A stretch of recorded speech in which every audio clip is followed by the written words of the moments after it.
Hello everyone and welcome to A Viscous Cycle. Thank you for joining us for an evening of Dungeons and Dragons. I'm Sean and I will be your Dungeon Master tonight. We're thrilled to be streaming at twitch.tv/RollTogetherRPG.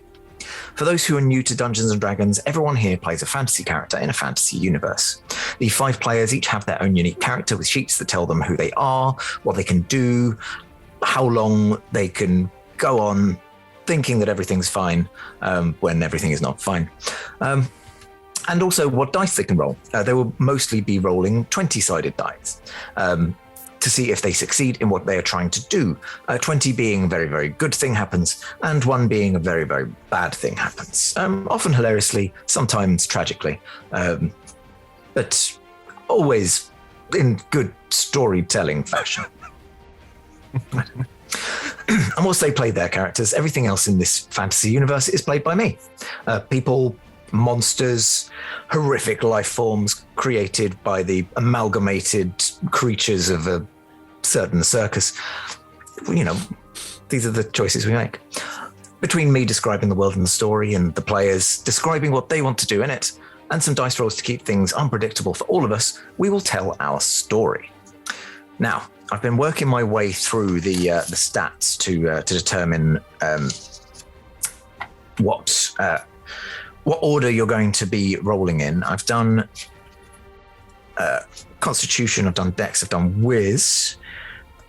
Oh, let's think. I think I'm going to go with. Int today. So, intelligence saves, please. Just another example of, even I don't know what's about to happen. I just wasted a natural 20. Well, we get to learn about you now. Oh, bugger. What does that give you in total? 20. Wait, what? I have no plus to my initiative. Who Intelligence. else? 6. Lucky 13. I've wasted a 6. I can't believe it. Scarlet? 14. 14. Oh, so Johnny. close to winning. A solid 5. Solid 5. Okie dokie. Kicking off the intelligence stakes we have got with the natural 20. Josh, please tell us about yourself, your pronouns, your character's pronouns, and favourite thing from last week. Slightly confused how I won the initiative. The intelligence challenge. See, I can't even speak. Hi, I'm Josh. I will be playing Jakarth. We both go by he, him. My favourite moment from last week was 100% Dr. Hoot. He was a hoot. Yeah, definitely working for that MVP award, I think. Cool, right. Next up with a 14, Scarlet. Hi, I'm Scarlet. She, they. I'm playing Hera, the spoopy undead lady. Who's she, her. And I really liked basically all the NPCs, including Hootie Dentist. I love him. He must be protected at all costs. Paying his protection money. Okie dokie. Right, well, moving down my intelligence list, Tom. That sounds really insulting when I say it like that. I'm not going to say it like that. Tom, you were up. Do you understand that, Tom? You understand he's not going to say that again. Yeah. He's not going to say that. You? I was a dum-dum, Tom. Everyone else. Hi, I'm Tom, he, him. I'm the resident himbo of the game. I just almost forgot what my character name was. I was like, I'm Jakarth. No, I'm not. I'm Giacomo. I am also spoopy. I am a circus boy. As confirmed, I'm a rogue, but I'm not a criminal. And I think I've also got to agree the NPCs were great, especially the fact that we basically, when Sean was like, I don't think we need to meet an NPC for this. And we're like, no, we very much do. Give him a name. And also David going, what's your favorite type of cheese? And they're just taking a moment to think. I think I'm not telling everyone what to do at home, but ask your NPCs that, just as an icebreaker. Walk in and go, hello, we've heard there's a dragon. What type of cheese do you like? Try it out, see what happens. Blessed are the cheesemakers. Exactly. And this will be in Tom's latest book, Ways to Aggravate Your DM. Yeah. Available from decent booksellers. The good Waterstones won't take me. Even when I walk in and just try to put them on the shelves, they kick me out. Okay, moving swiftly on. David, you are next with your 6. I'm surely how to cheese off your DM. Yes, I am David, still he, him, still Eltron, still he, him, and I've still got love for the streets. I don't know, mate. Yeah, cool. I'm happy to be here. We're going to fight some stuff, eat some cheese. Let's rock and roll. Favorite moment? I've done too many of these, mate. There's too many favorite moments, but it's got to be Doctor Who. I'm sorry, I'm definitely Team Who. One of the best NPCs I've ever seen crafted. I'm glad that my late night fever dream of a dentist has been popular. All right, well, last but not least, with a 5, Johnny, please, same question. If Giacomo's the himbo, I don't know what Rex is then. Yeah, I'm Johnny. I go by he, him, and I play Rex, the half-orc cleric, who also goes by he, him. Favorite moment, other than I want to try and say something different to the NPCs, although Dentomancy is an amazing addition to the spellcasting options, and I want to see a spell list based around Dentomancy. I think the questions I have regarding the Grave Mother and that whole interaction was really, really cool, especially for how that pertains to Rex and his beliefs. So that's going to be fun to explore. Awesome. And I mean, just for clarification, because I never actually explained this, that the person left with a tooth that was attached to a little bit of thread with a little brass ball on the end. The only spell that I'm positive exists on the Dentomancy spell list is Catapult. I was thinking there was Catapult, yeah. Maybe Mage Hand or something to like. Probably Mage Hand for the minute tying sort of stuff. Is there like a necromantic thing where it's like bite or something, where you use a tooth and it chomps down? Maybe. I bite. Maybe. I bite. There you go. Use your favorite teeth-relating spells in chat. Let's go. Come on, guys. Let's build that Dentomancy spell list. Anyway, resilient chew. Sorry. Nice. While we do this, nice, great. Cool. I liked it. I very much enjoyed it, but I've got a script to read now. Before we kick off, this stream will run for 3 hours, and there will be a roughly 5-10 minute break somewhere near the middle. We can't tell you exactly when because we are making it up as we go along. It is improvisational comedy, or tragedy, or just stuff. That's what we're doing. Let's move on to our sponsors and our supporters. We are delighted to be sponsored by HeroForge. HeroForge offers fully customizable tabletop minis with dozens of fantasy species and thousands of parts to choose from. You can see all of the minis that we designed for this stream in the overlay, and they animate when we enter the combat, so look out for that. HeroForge are fantastic, so do check out the Pro membership where you can get premium access to features ahead of time, beta access to things, and all sorts of cool stuff that just makes your life a lot easier. And you can check them out at heroforge.com. We are delighted to be sponsored by Ultra Pro. They make accessories for D&D, Magic the Gathering, and more. My favourite part of the collection are their figurines of adorable power. Here is their gazer. They also make other things such as deck boxes if you play Magic the Gathering. You can find all of Ultra Pro stuff at ultrapro.com. Hey friends, check out our new sponsor, Phoenix Dice, for a carefully curated menagerie of click-clack math rocks for your delectation. Check out their entire selection at phoenixdice.com, and just so you know, Phoenix Dice are all about living gloriously in the worlds of tabletop games and sustainably in this one, which means their dice are working to be recycled, their packaging is recycled, the dice are made of sustainable materials. It's all great stuff. You should definitely get involved. You can also join us today in chat with a chance to be in a raffle and win some Phoenix Dice of your own. Just put !dice into chat and you'll be in with a chance to win. We're delighted to be supported by Idle Champions of the Forgotten Realms, a Dungeons & Dragons strategy video game that brings together D&D characters from novels, adventures, and multiple live streams into a single grand adventure. Select your heroes and formation, and battle through waves of monsters for free on PC, phone, PlayStation, Xbox, and Nintendo Switch. You can pop exclamation code into chat for a free Electrum chest.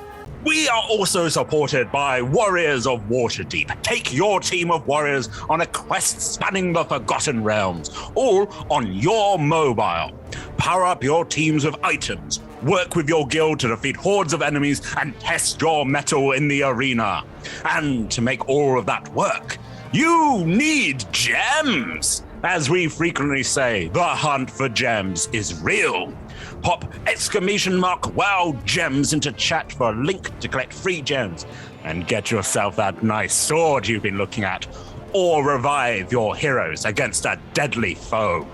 Download link !Warriors of Waterdeep in chat.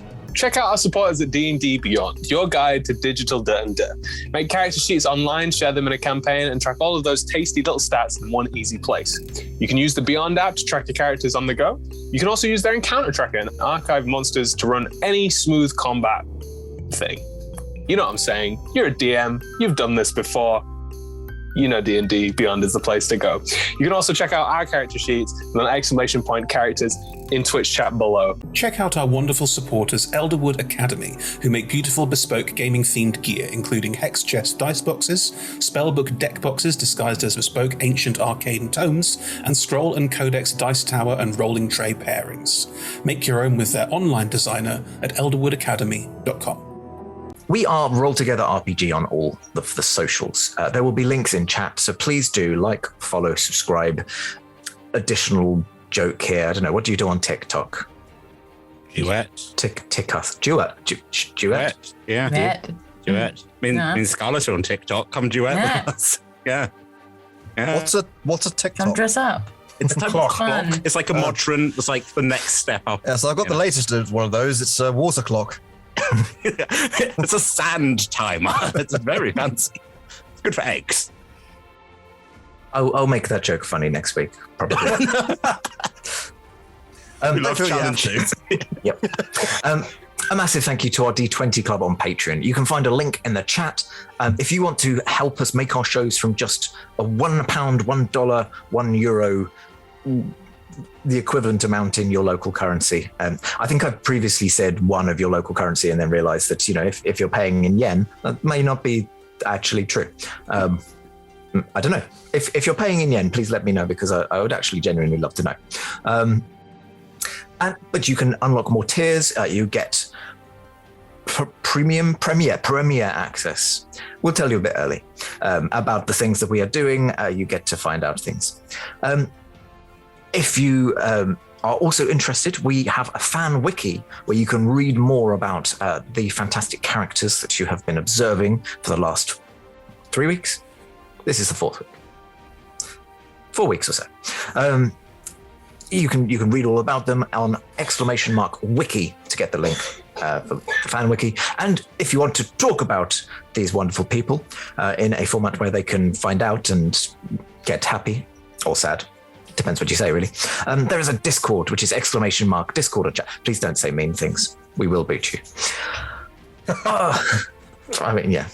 Our shows are also available as podcasts. Just search Roll Together RPG on your favorite podcasting app. And if you try that and discover that we are not there, let us know and we will rectify it for the next time. Of course, if you are listening to it, you're missing out on all of the fun facial expressions and the points when I just make noises instead of describing what I'm doing, which happens much more often than I'd like to admit. Finally, we play with a diverse group of players who play a diverse set of characters with wide-ranging sexual and gender identities. Our tables are trans and GNC positive, and we encourage and champion trans and GNC players and characters in our games. The DM and players may portray characters that are of a different gender to their own. We aim to avoid misgendering, but acknowledge that it does happen, and have a company policy in place for correcting people on pronouns. If we miss an instance of misgendering, we are open to being corrected, so please do let us know if you think the one has been missed. You can check out !safety in chat for our content warnings, of which there are many, particularly bees, particularly eyes, particularly smooshy characters of animals that are...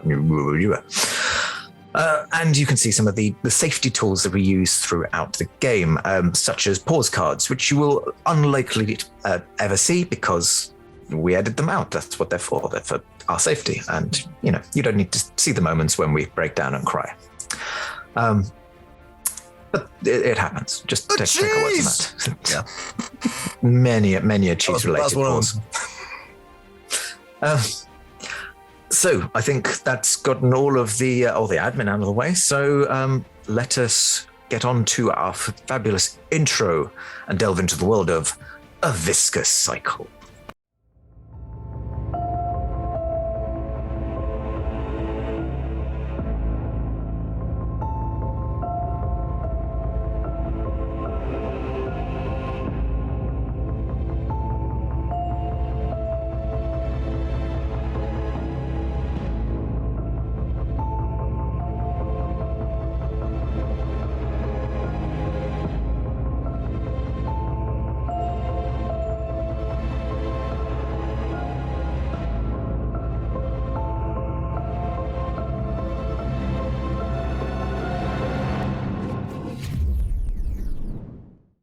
So, last session, you began with the reveal of what was on the poster that had fallen out of the diary of this J.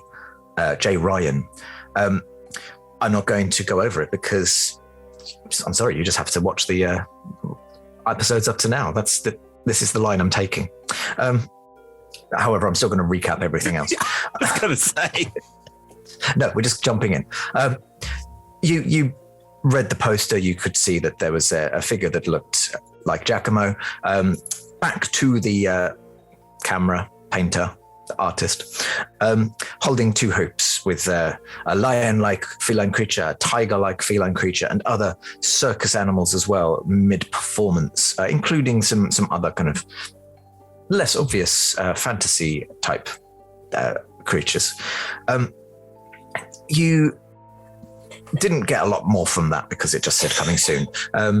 But given that Giacomo is here, who knows? It has soon already happened. It's soon now. How soon is now? I don't know. You started going back to the temple in order to try and get a cure for Rex, who was beginning to see things, all things. In fact, could not see things.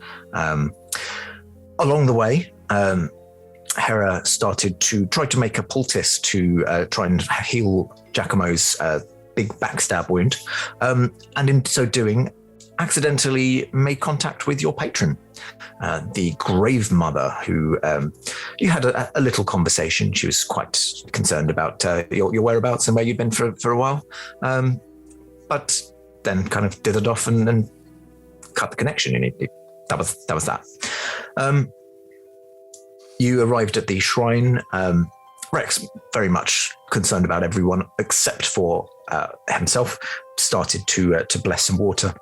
But you went and you retrieved Carpo Tyria, who came, was horrified by the eyes, and the eyes that not only were growing from Rex, but that had been plucked from elsewhere and have now been deposited into her care. Just as a quick side note, did you keep any eyes for yourself, or did you just hand over all the eyes? I handed over all the eyes. It's good to know. I have a tooth now. Traded up. You debated whether to make use of the curse for your own ends. It seemed like it would have some potential boons that could be useful. However, the group as a whole would prefer that it was cured and deal with it later. You did, however, take up the Carpo on the offer of some money to go and purchase a scroll, which you then went and did. You managed to find a scroll seller by the name of Ross. You then followed up on some of the addresses in or one of the addresses rather. You didn't have time, for you were rudely interrupted, but you met Dr. Tostin Hoot, who was a fairly eccentric, it's fair to say, dentomancer, working out of a shop on the main high street of the Protectorate Enclave in Neverwinter.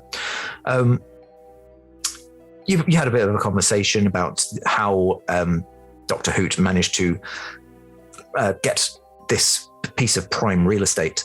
However, before you were able to get into any deep nitty-gritty questioning, there were screams from outside as people scarpered, made way from a large lion-like chimeric creature. Lion in the front, zebra at the back, with a snake-like tail that also had the powers of necrotic breath and petrifying gaze from a mysterious third eye in the center of its forehead. While you were dealing with that, Jakarth was also attacked by yet another chimera, this time tiger at the front, gorilla at the back, with an elephant's trunk in place of a tail, which attempted to try and drag you off.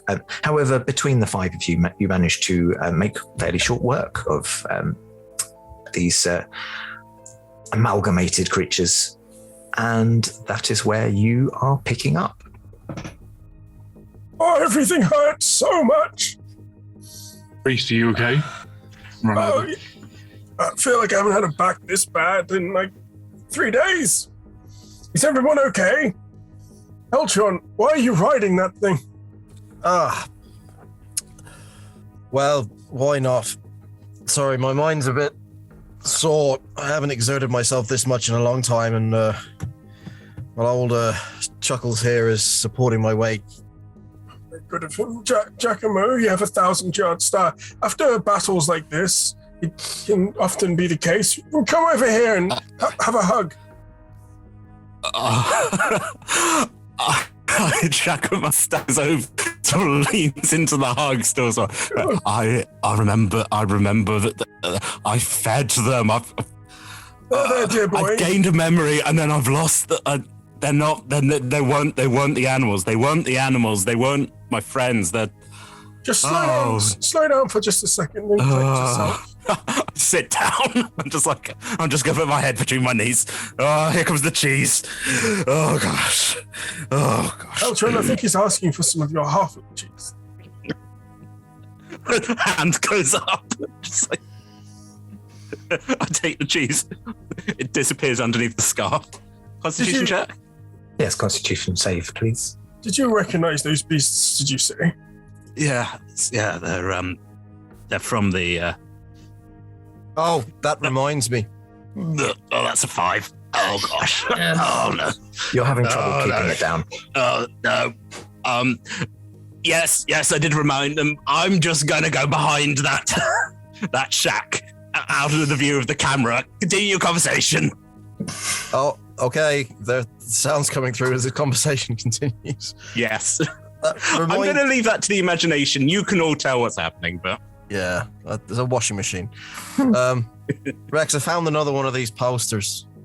It's got different writing on it. I haven't had a chance to look at it much yet, but if everybody wants to... Well, Giacomo's busy, but if everybody else wants to gather around and just have an inspection... I'm actually done. It was quite a quick process. Oh. Does anybody require patching up urgently before we read? I'm not. I didn't take any damage. That's right. Done. Oh, we did, yes. It was most foul. We need to learn to keep our mouths closed when we're... Scarves. Would you like a bit of restoration, my dear? Yes, please. I will proceed to cast a level 2 Cure Wounds on Hera for 18 points of healing. Thank you.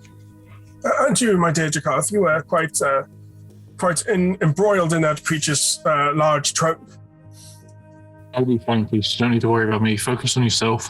Oh, not a problem at all. Where were we, Eltron? You say you have some news.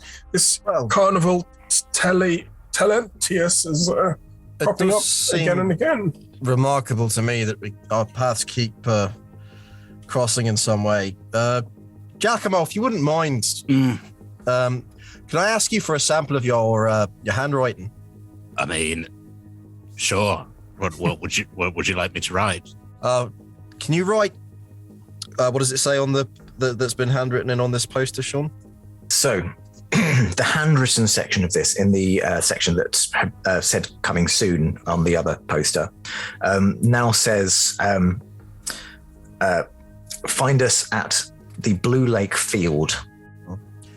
Do you write, find us at the Blue Lake Field for me, please? And I'm just going to be observing to see if it matches the writing on the poster. Hands parchment over.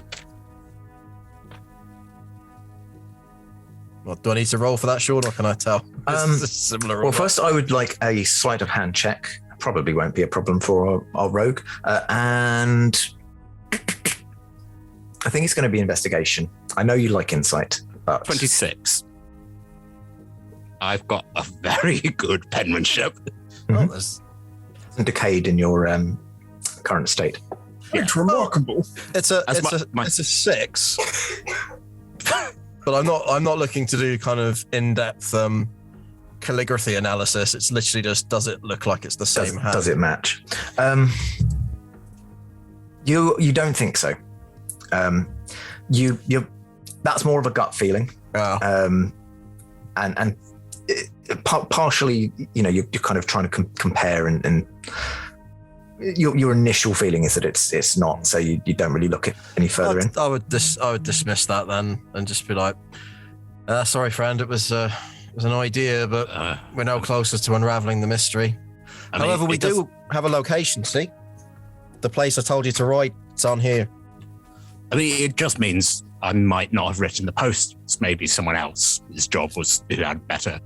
How, is the handwriting on the poster nicer than mine? Does it seem more kind of like florid and sort of like the sort of thing you would be like, oh, Mike's got a good penmanship. You write the posters.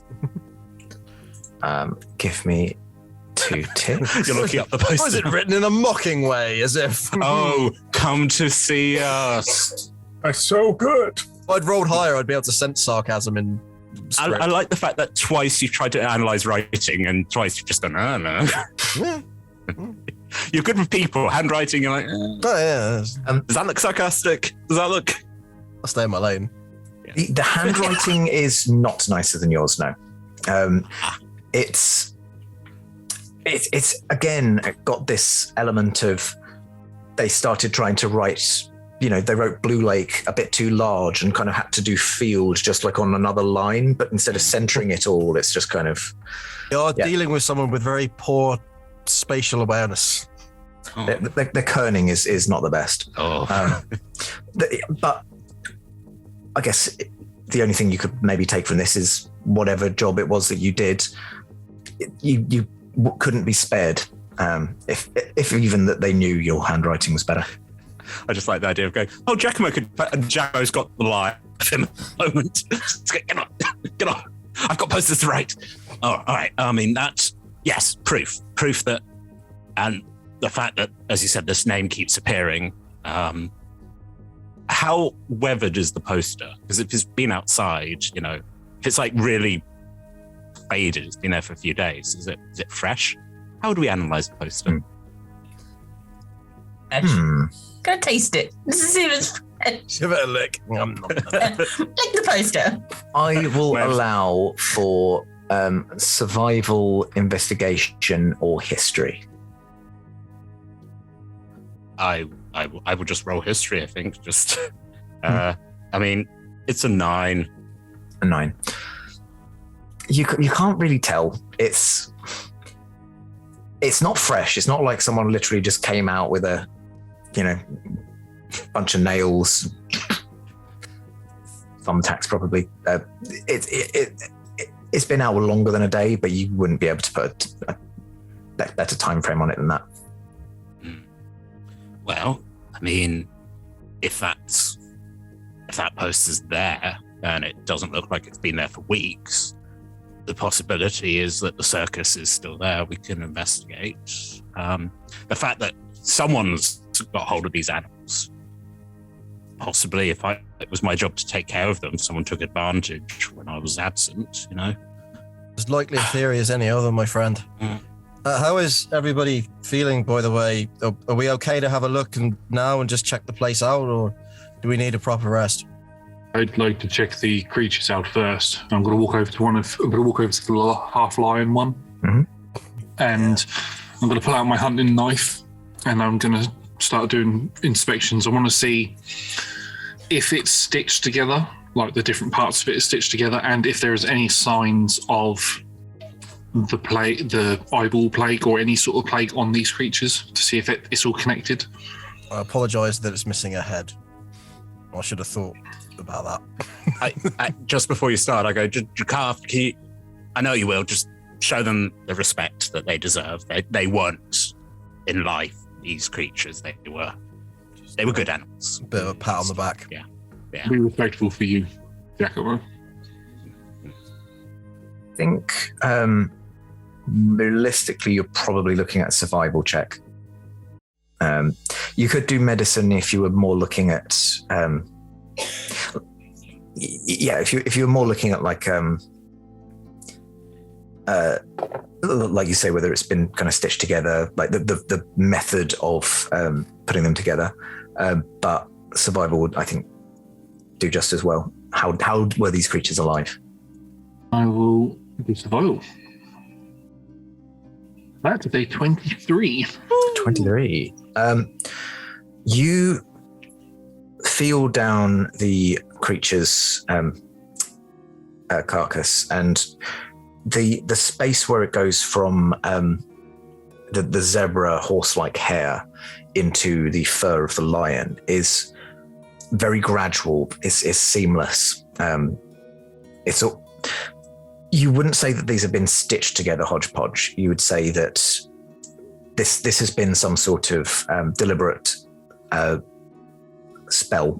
You would presume, which has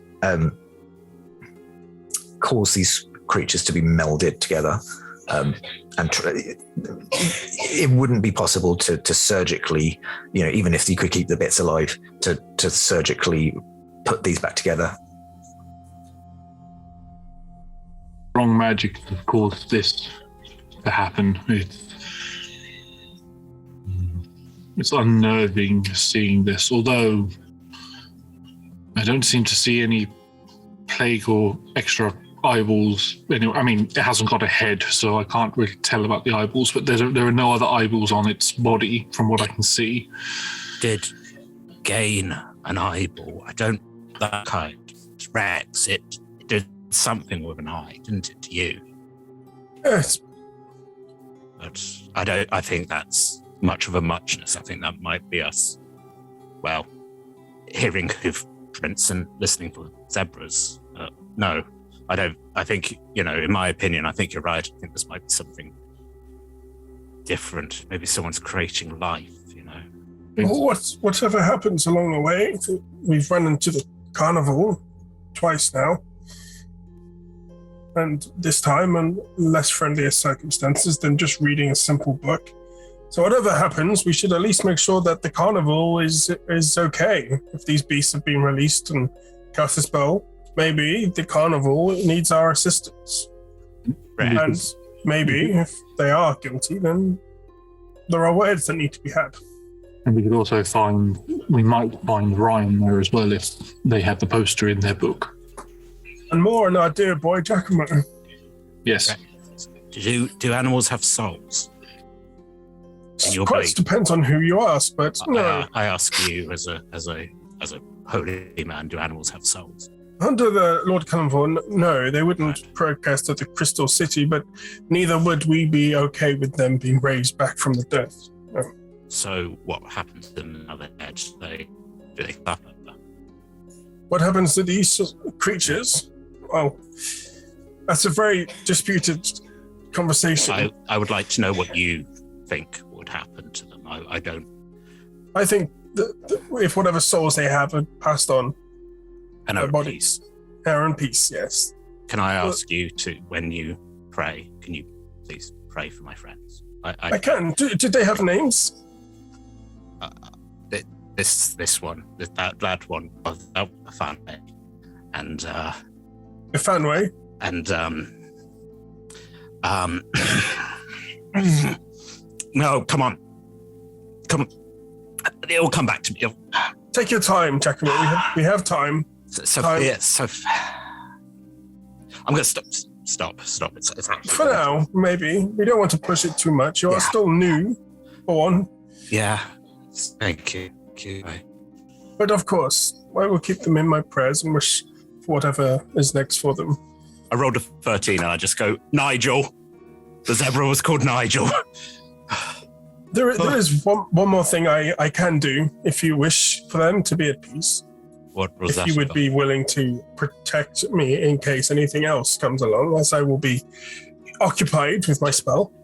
Almost like in a blink, there's 2 knives in my hand. I'm like, what do you need me to do? Well, we don't want them being raised back from wherever they came from. So if it would be okay, I will perform a funeral rite, which will enable them to be raised back into undeath. I understand we might not have the time for that, but I would appreciate it. I don't like what was done to them. They didn't deserve it, though. Giacomo, we have time for what is important to us. And what is important to you is becoming important to us. So I am more than willing to be a bridge between my god and these creatures. In video game terms, like Rex plus, you know, it's like Giacomo is liking Rex more and more with each passing. Yeah, I mean, I would thank you. That's not a problem at all.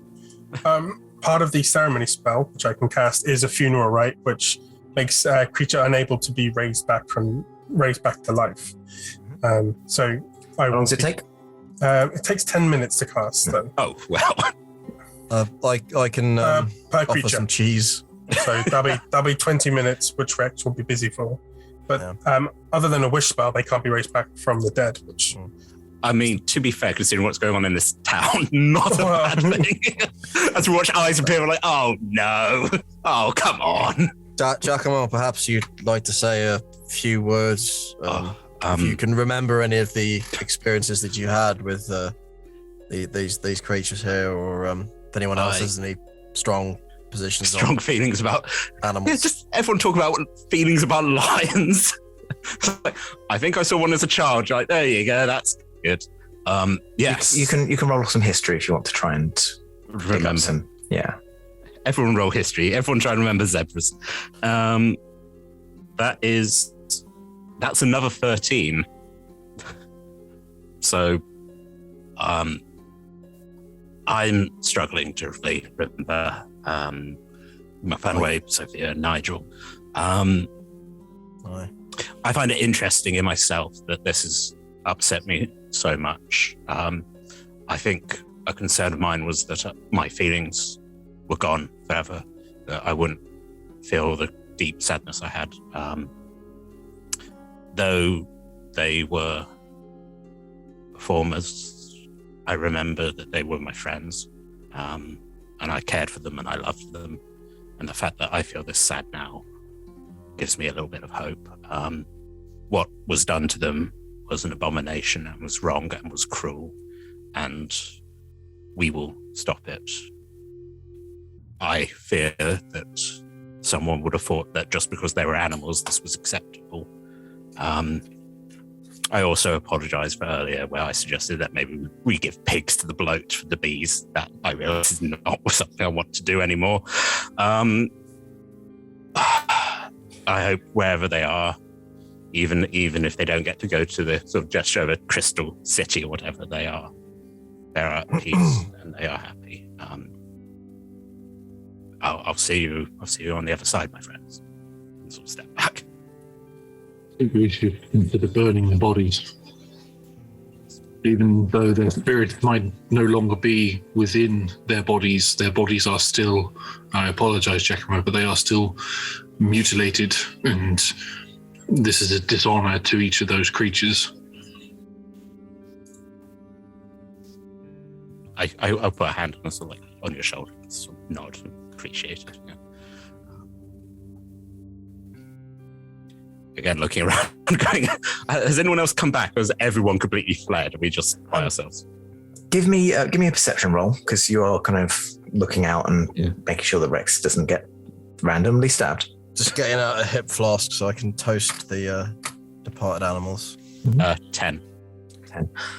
You're very much absorbed in what you're doing, but people are starting to come back.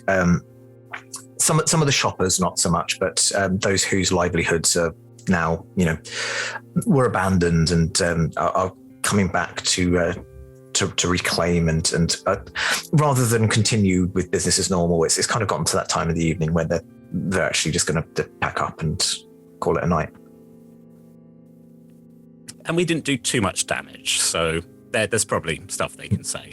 There's the one stall that the one that you hid behind, the lion-like chimera had launched itself at, and is in much worse shape than any of the others. But for the most part, not too bad. And there's no other bodies because we got in there pretty quick. So yeah, okay. No casualties. Huh.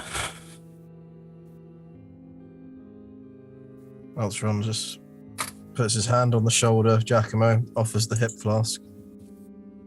Takes it. Cheers. No, there is it's a lamentation that my mother taught me when I was much, much younger. And seeing how this has affected you, I can share it with you if you'd like. I would appreciate that. And Altron just sort of gazes up to the heavens and softly, under his breath, "Oh, Danny boy, the pipes are calling. From glen to glen and down the mountainside. The summer's gone and all the flowers are dying. 'Tis you must go and I must bide." I rolled a constitution there. I keep it together.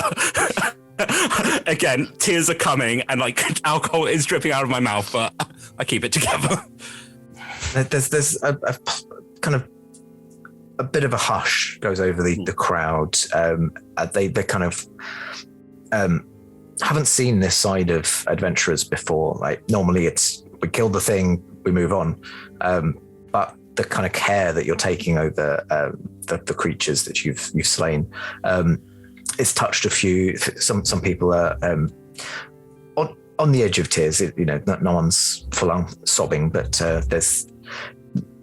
there are very few dry eyes as people see the emotion that you're clearly experiencing right now. As he finishes his lamentation, two kind of silvery radiant nets fall over them like veils and then slowly sink under the skin as the ceremony spell is completed. Thank you. Oh, the Emperventurers. Do we? And back the flask. But, okay. That wasn't the holy water, was it? I'm like, I need the net. I need the silver net. Oh no. I jest. Never do that to you. It's true though. In times of tragedy, when we most need levity. So, I appreciate.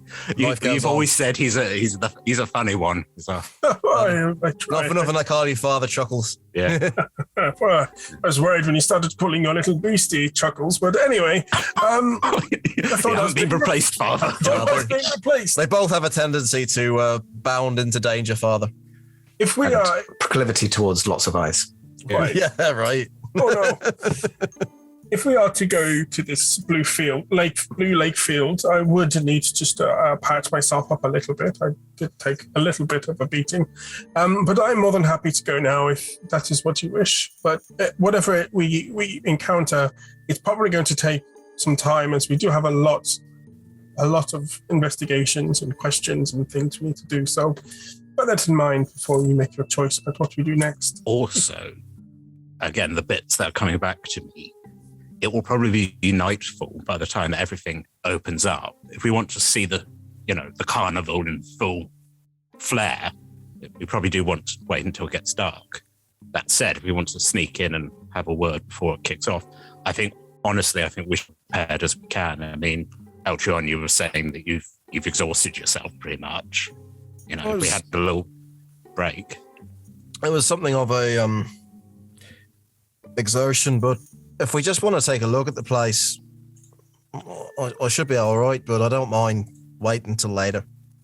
I haven't taken any damage. I'm well, emotionally, I'm torn up, but It's just like shaking ever so slightly from the depths. I'm like, Father, can someone please get this old man a chair? Oh, it's okay. It's okay. I mean, what it is, Giacomo, is the amount of mental energy it takes to actually cave in the skull is it just hurts. I could imagine it. That Right. must be painful. We all have our strengths. Some can go for a long time, and others are more of a Hey, all out. No all, price is all too in, much all for our out. friends, right, Father? No price is too much for our friends. Well, let me just quickly patch myself up, and then let's go have a quick peruse of this Carnival Talentius. Talentius. Can't do much, but I can do this, and I will at least clean your vestments, clothes, armor. I have never been so shiny. I'm going to cast a 4th level Cure Wounds myself. It's needed. You just see he's like all this grimes coming off, and then suddenly this burst of like raging healing energy over Rex. Oh no! Ow. Oh, Okay, I feel better now. He does that quite a lot. I can imagine. yes, I did this plenty of times. I would like to use second wind on myself to heal myself a little bit. Nice. Question: anyone know where the Blue Lake Fields are? That's going to be 3 healed. You can roll survival. Anyone who wishes to see if they can, or history. I'd say if you want to see if you remember reading I about never it. went to reasonably well. Depends how well known it is. I got a 9. It's survival. 15 in history. 15 in history. 22 in history. Hey. Nice. Nice. Natural 20, 26. We're getting all the natural 20s in the wrong places. Where field? Save them for the important ones, for God's sake, Josh. I'm trying. Those of you who, I mean, it's not a hard DC, so anything above a 10, really. I have no idea. Yeah, I'm afraid the 9s and below. You're more focused on other things. The memories you're bringing up are not the specific minute detail of the city that you don't even know how many times you've been in before today, in Giacomo's case. But yeah, anyone kind of a 10 or up. You know that the Blue Lake District is the northwest quarter of the city.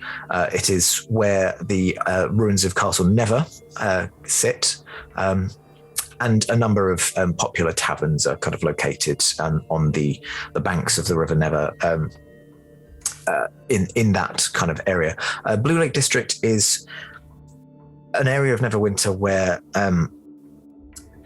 it's kind of not the super rich, wealthy, and like the merchant sort of thing, not the kind of poorer beggars and such in the beggars' quarter, but more that kind of getting by, doing well kind of citizen lives in the Blue Lake District. And the Blue Lake Fields would be a particular grassy common that is accessible for a lot of the populace, and as you would probably gather, can be utilized for events such as carnivals and such that pass through. So you're heading north across the Dolphin Bridge. Head north across the Dolphin Bridge to get there. Right. Yeah. Yes. Oh, Jakarth, ever the memorable man. Should definitely get out of the carriage when we're traveling a bit more. I don't really know where we are. Shall we away then? Does anyone need anything else? I think we've done everything for these animals. I mean, I assume someone will come and dispose of them appropriately. They're not, or maybe they're going to be chopped up for parts. Who knows? Best not think about it. No, yeah. Point. I've been doing a lot of thinking in the last hour, and it upsets me. Sure. Thinking all bad. well. If you've learnt anything, thinking bad. I mean, you do notice that there are a number of the Neverwinter Guard. The Neverwinter Guard are largely made up of mercenaries. Rather than have a kind of sitting army, Lord Neverember, that is right, yeah, Lord Neverember employs mercenaries to look after the city.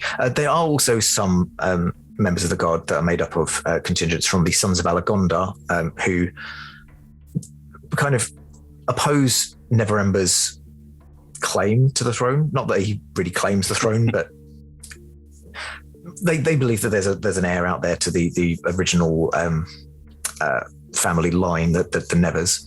But anyway, that's all long history. Now they kind of support the efforts of patrolling.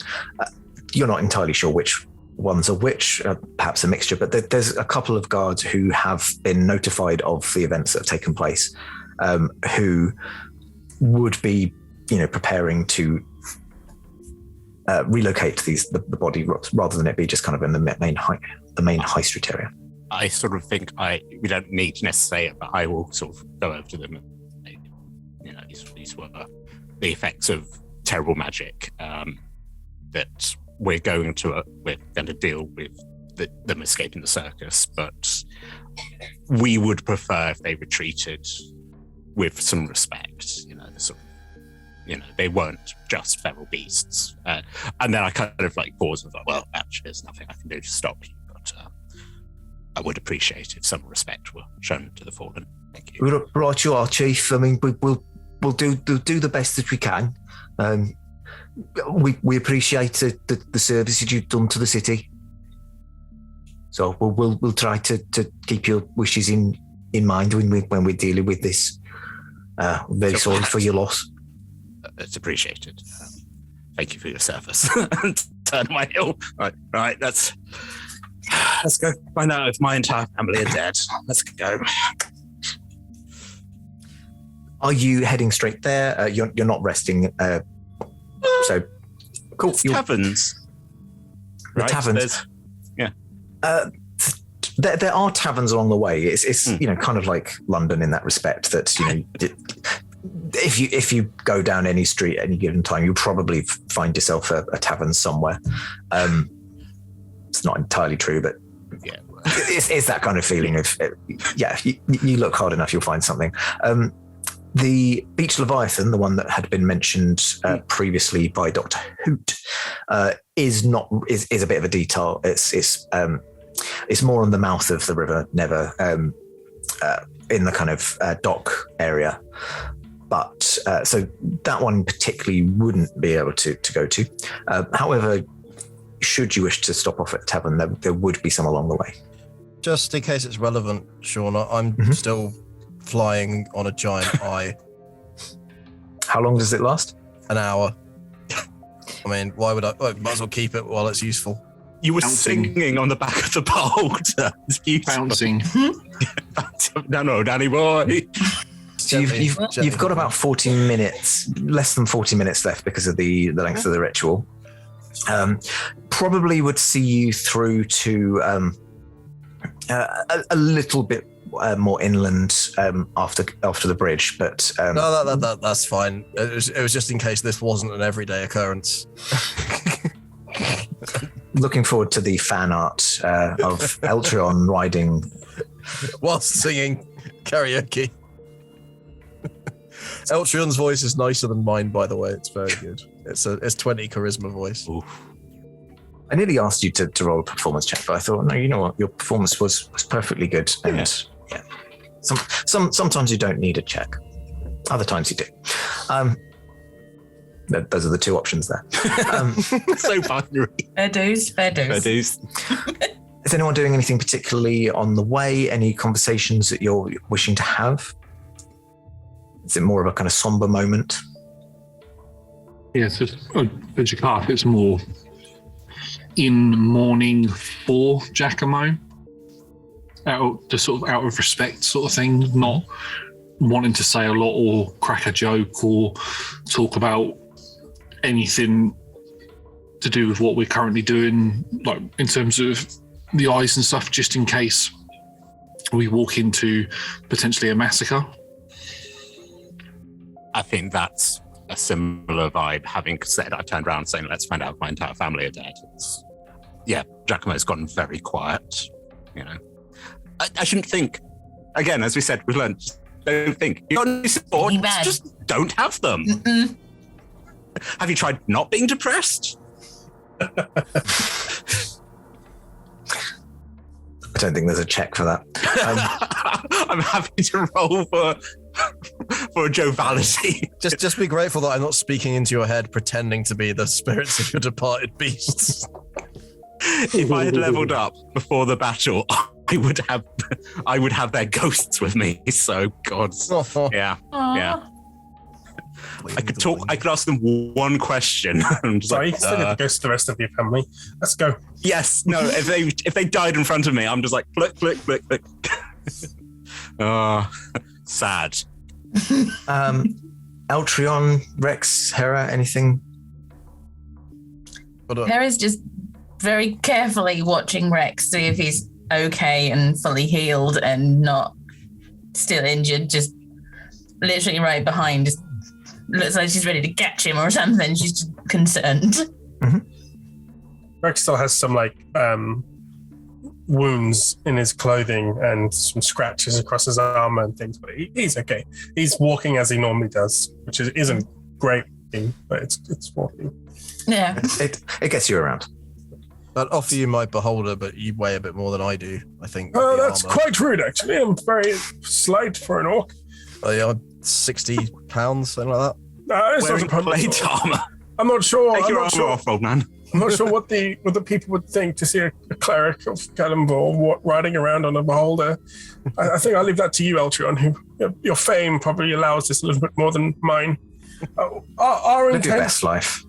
Live your best life until you don't, and then make sure you don't. When we get to the carnival, what the game plan? We have questions that need answering. Are we purely going to look and then leave, or do any of you have it in your mind that we may be doing more than that? they could all be dead. Oh, they could. Sorry, Giacomo, but that is a very true possibility. I was murdered, so who knows? They could be like us. Let's reserve judgment. You might want to change your cult as well. It does seem to be kind of a running theme that associated with this circus. So if somebody does mean you harm, it's a bit of a signpost, my friend. All right. Do your fancy illusion on it, Eltrion. Wiggle your fingers and clap your hands without clapping them. And I mean, I can cover it in shite, Rex. I can't do much beyond that. Oh, you can do that. You can hide underneath that tarpaulin, can't you? Yes, but that stays in place for one fixed time, and it's only effective from one direction. I can't spread it around. I'll take the coat off. I would offer you my robes. Inside out. Oh, that is not a terrible idea, actually. I like to think I reversed it, and it's as garish. And I'm like, the it's the same. As you do reverse the coat, you've not really looked at the coat closely for very much, but you kind of notice that it's got some weird patches, some emblems that seem a bit miscellaneous, stuff like ladders, like dogs. You notice that a couple of them seem to be coming off, like almost in literally hanging by a thread, like potentially could just fall off at any minute. Oh. Wow, that's new. I will pull one off, Sean. Okay. Well, if it turns out you've got some secret information sewn into your becking coat. Your name is Stephen. You are the Crown Prince of Neverwinter. Congratulations. Please could you roll me a dice? I will tell you what kind of dice when I have worked out how many patches you actually have on there. Is there a note on it that just says, in case of emergency, break threads? Yes. Memories in coat. Now, I believe you had 10 additional patches, didn't you? Yes. Which makes 22 yes. in total. Could you please roll a d20? 29. Oh, 6. 6. One of the patches that appears to be coming off is a patch of a steel mirror. Pull it off. You pull it off, and as you do so, this little patch, so it was only smallish, kind of would fit inside the space of your fingers if you put your fingers and thumbs together, suddenly morphs into an actual steel mirror, kind of like a nice handheld one with it's partially ornate, not super fancy. It's more than just simple silver frame. You now have a hand mirror.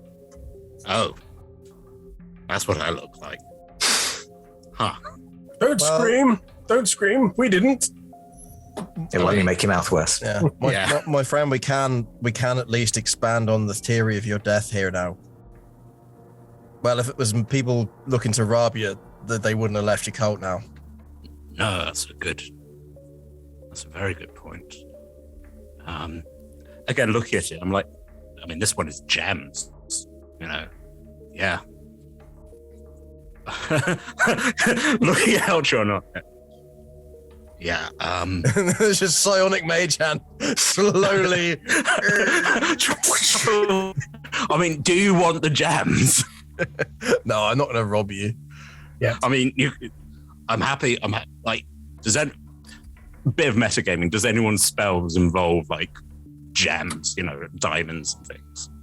My spells go through arcane focus, so. Right? And you've only seen Rex use it through an arcane focus. They don't have spells. Okay, it's a Preamble actually. I use. Sorry, same thing. I think typically it would be if it's uses an item that is consumed. That's the point at which you would need a component. It's over 100 gold, isn't it? I got a staff with a kind of crystal knob on the end. That's looks like a bishop from chess, so kind of up and then round. But mahogany. So why were we? That was a Terry Pratchett reference, by the way. A wizard staff with a knob on the end. Well, the last thing that I'm going to do is I'm going to unclasp my cloak that I wear. I'm going to take it off, and I'm probably a bit more stockier built than what Giacomo is, so I will take my cloak and I will wrap it around him and clasp it back up so it covers up his coat a bit more. Nice. Appreciate it. I think that's probably for the best. Does it have a hood? It doesn't have a hood, I'm afraid. No, it has nice fluffy bits though that you could rest your head in if you want to. I'm wondering if it might be an idea if I'll take the hat off, and we've established it squashes down. So I'm like, right, looking in the mirror, I was like, because I've still got like the paint sort of, which is like scarred onto me. I'm like, I mean, I could try, but they'll probably know who I am. Is there another?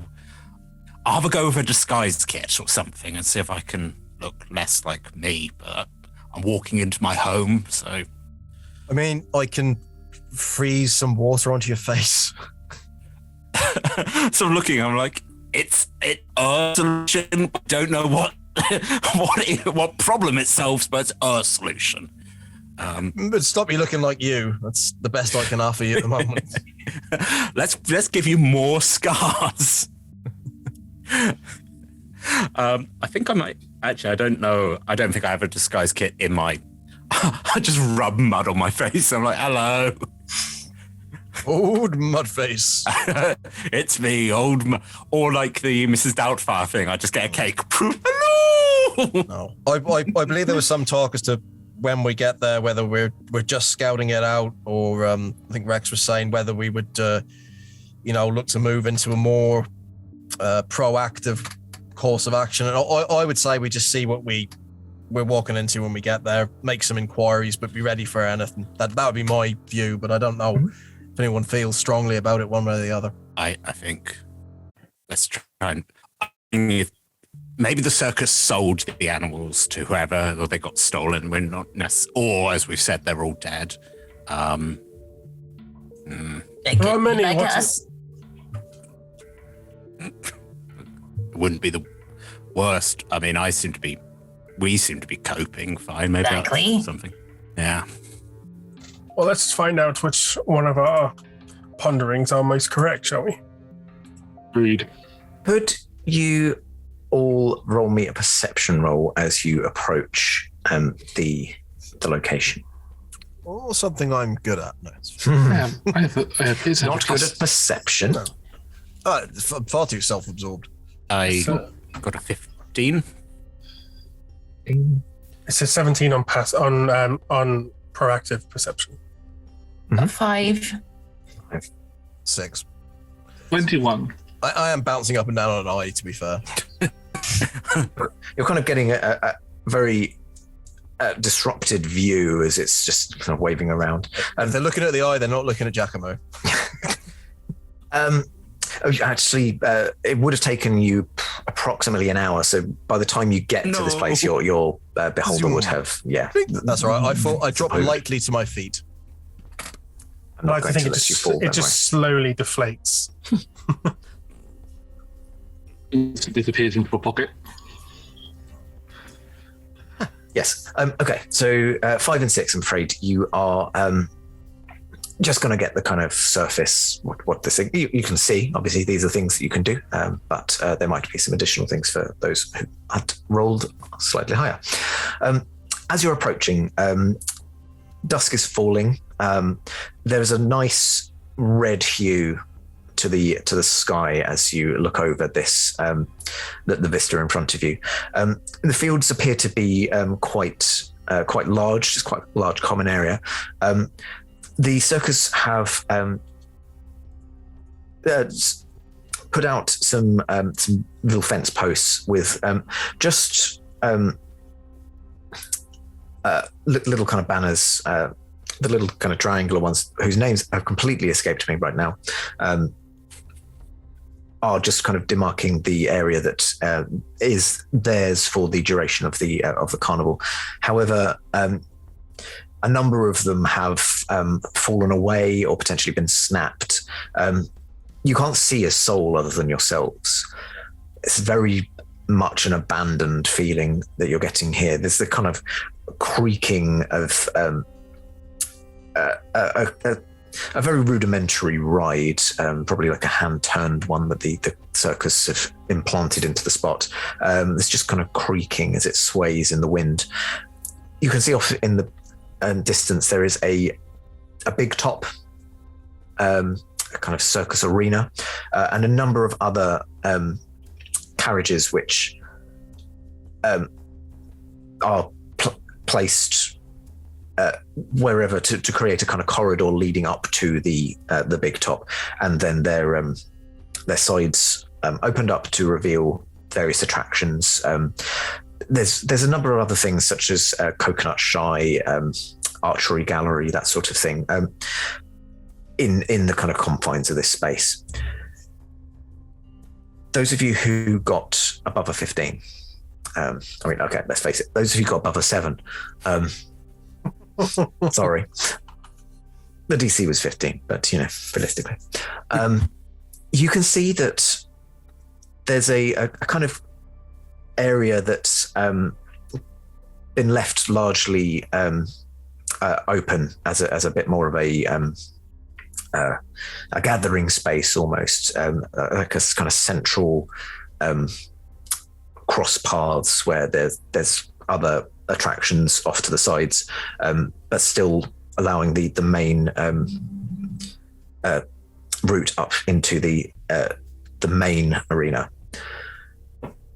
And dotted around in various places, slumped up against seating some of the carriages, there are 3 bodies in various states of evisceration.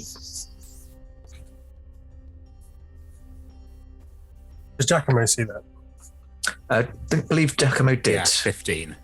Yes, yeah, it was 15 and up. So I'll step in front of Giacomo, look to the priest, and to Hera, and to Eltrion. You might want to take him away from this for the moment. Priest, if you could come with me, we could see what potentially did this. Don't go too far, though, the rest of you, just in case we are attacked. So two questions. Did what and what's this? Agreed. Dead Eltron. Just to remind you, are we watching or are we not? I think the time for watching might have passed. I think. Unfortunately, it looks like there are dead ahead of us, and I don't think it would be right for Giacomo to see them yet, at least. I think we should. It's up to you, though. No, I appreciate it, friend. Let's whoever's coming with me. Let's look for Spike. Just so long we're all on the same page, of course. Then I am not stealthy, so let us not try and pretend anything else. I will tend to the bodies and I will see what has caused this maiming, although my assumptions are leading me to believe they may have fallen prey to the beast that we have already fought. But let's not make assumptions. There could also be more of these beasts around. Allow me to assist you, priest. Come on then. Like we used to.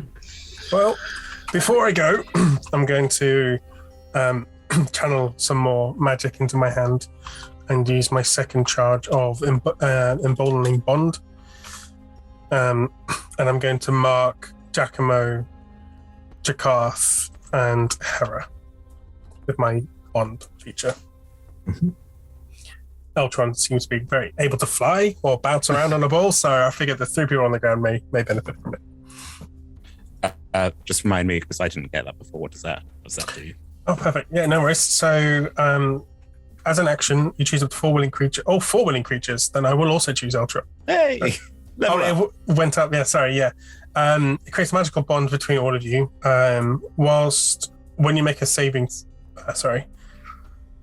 you can roll a d4 and add that to your attack roll ability check or saving throw. So it's like a prolonged bless. And also you can use your reaction to teleport and take damage from somebody else. Any of us can do that. So we can any 4 of you can teleport between each other. So Jakarth could teleport in front of her and take the damage for her, or vice versa, and so forth and so forth. Nice. Does that use your reaction? That would use their reaction to do so. Yes. Their reaction. So Yeah, your reaction. Yeah. Not mine. It's a very nifty ability, priest. Why have we not done that before between us? Well, because I'm the one who normally stands in the way and gets beaten while you fire your bow. I don't want you teleporting in front of me and attempting to take damage I should be doing. I mean, not to be that guy, but literally in the first episode, Rex had you do it, teleport in the way of someone and take a punch to the face. Just Yes. to show. But I I've want taken one too many punches to the face. definitely- Concussion will do He that. fell over a lot. We got to be nice to him. Yes, I've fallen over a lot and I've taken plenty of punches for the priest in the past. Yeah, you have. But for now, let's see what's punch these things to death. And I'll take out my notebook and I'm going to walk there. I'd like to, as we're walking over, just softly say to Giacomo as an aside, I don't know what we're going to see there, friend, but I will tell you this. As long as you wish to seek vengeance against those that have done this to you and your family, you can count on me to be by your side. Again, sorry, just hand on the shoulder. And I'm like, Jeez. I mean, I might throw up anyway, so. Jeez, please. It's not much, but it's what I can do. Oh. I would That's a offer some 4. to Hera, but we know. Yeah. We Lactose intolerant. the love for the I seem cheese to is have not lost the current. taste for it. I think I've still got a sweet taste in my mouth from that lollipop from earlier. Oh. Oh, we didn't tell you. Miss Ryan, she's basically going around if you request, like, oh, I need a shop, and then suddenly a shop open. She's a retailer. She's a, point over. A realtor. She's also a retailer. And a real piece of work.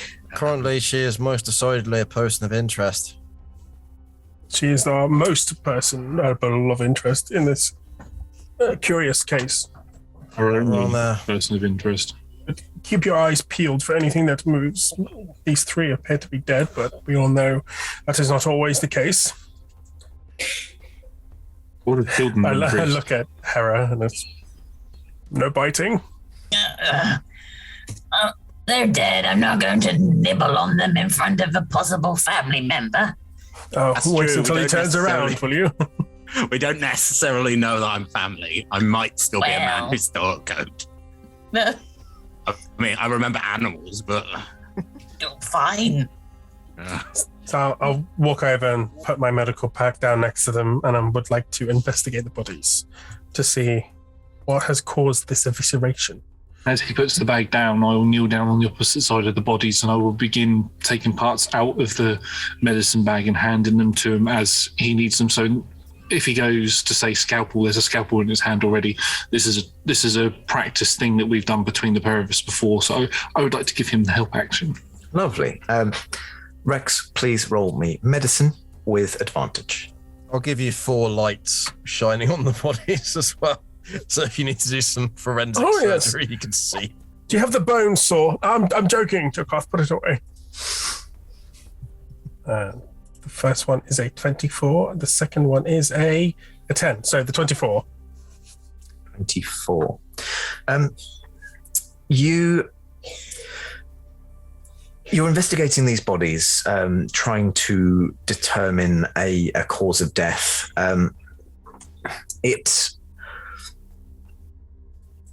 It's difficult to kind of tell because some of them are missing portions of their body. You would guess probably exsanguination, or maybe even just the shock of the initial attack.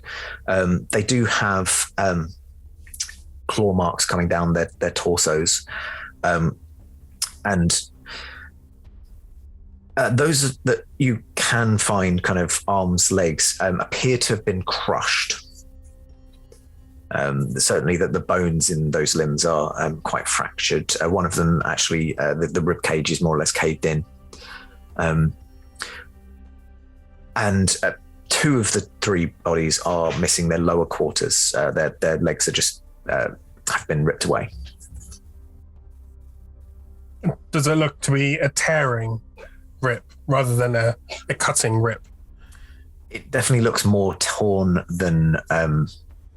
so it's not surgical, it's more feral. Okay. Looking over the shoulder, asking, Father, what could have done this? Well, there are many things out there that could do this. None that are local, none that would ever get near the city, unless invited in, if you get my meaning. But judging by the coagulation of the blood and the way that they appear to have died quickly, if that's any constellation, I would imagine a beast of large size and large strength has surprised these individuals, and potentially, the surprising, I am based on my professional opinion, but that may not be the case. Just would like to put that out there. But it would appear that they were surprised and torn apart, and maybe partially eaten. And because you're 24, I will also give you that there appear to be some large puncture wounds in addition to the kind of crushing and tearing. The only part that does slightly concern me is the injuries sustained by these individuals don't quite match the characteristics and strengths of the 2 beasts that we fought prior. The large puncture wounds, they were both heavy creatures, but this is bone-crushing strength. And also, none of them attempted to fully ingest limbs as these did. I hate to say it, but there were only a few pieces of animals.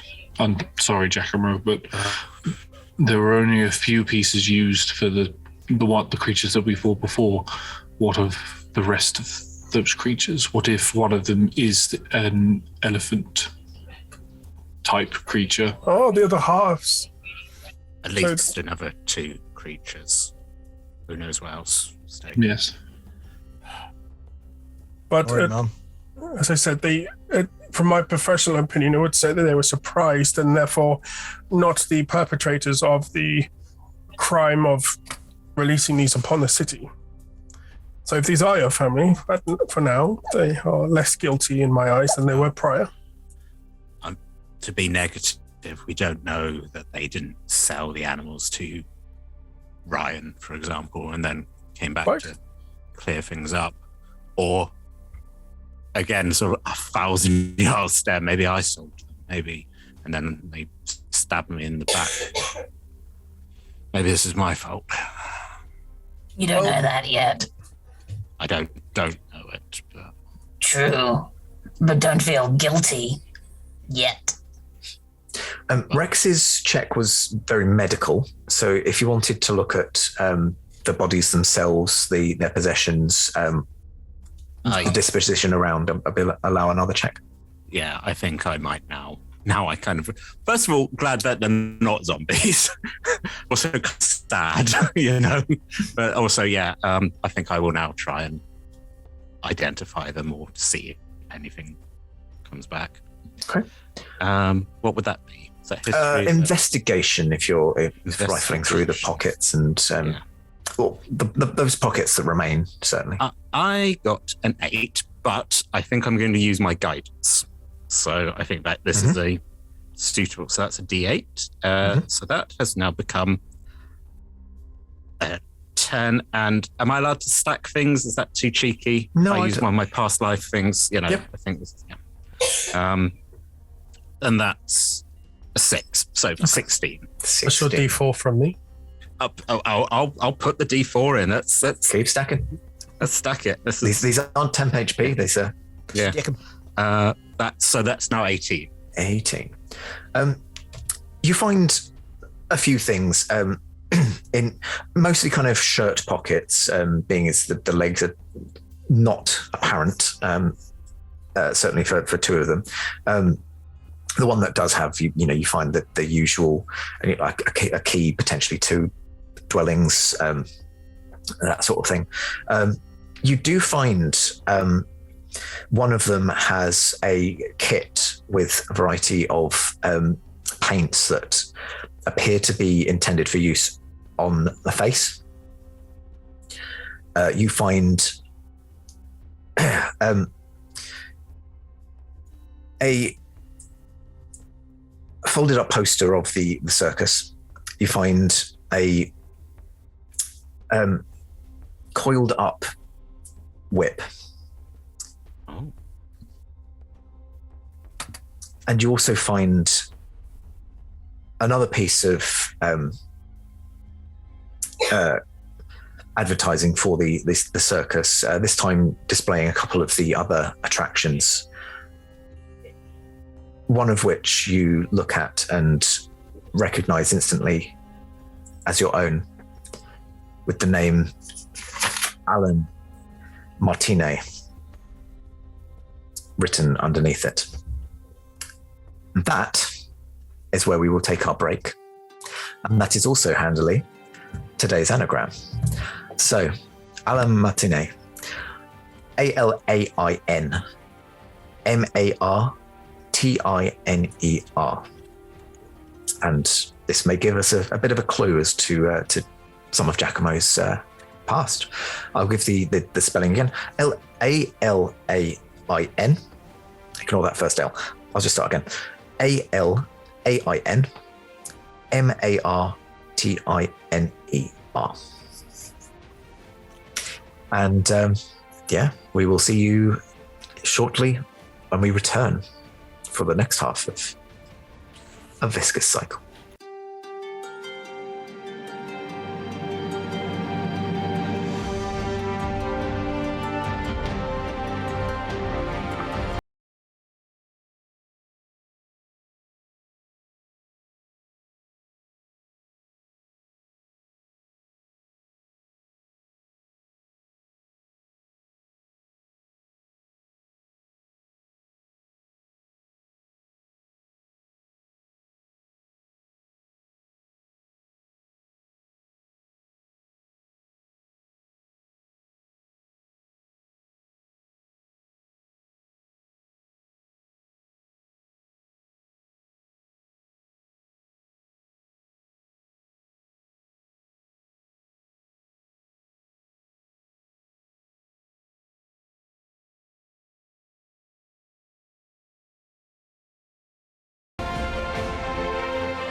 We are delighted to be sponsored by Hero Forge.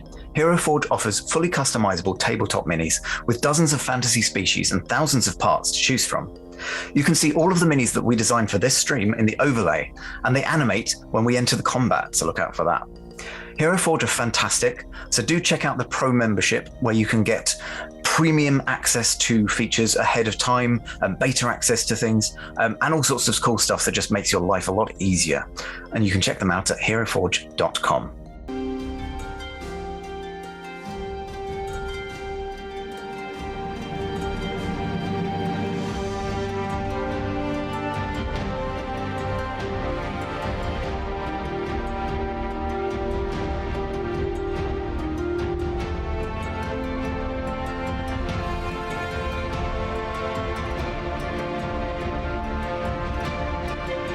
We are delighted to be sponsored by Ultra Pro. They make accessories for D&D, Magic the Gathering, and more. My favourite part of the collection are their figurines of adorable power. Here is their gazer. They also make other things such as deck boxes if you play Magic the Gathering. You can find all of Ultra Pro stuff at ultrapro.com.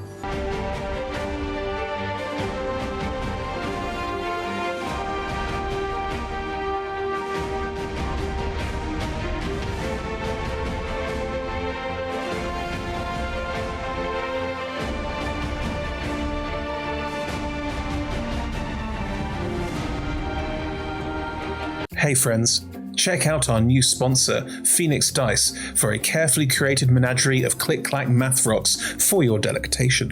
Check out their entire selection at phoenixdice.com, and just so you know, Phoenix Dice are all about living gloriously in the worlds of tabletop games and sustainably in this one, which means their dice are working to be recycled, their packaging is recycled, the dice are made of sustainable materials. It's all great stuff. You should definitely get involved. You can also join us today in chat with a chance to be in a raffle and win some Phoenix Dice of your own. Just put !dice into chat and you'll be in with a chance to win.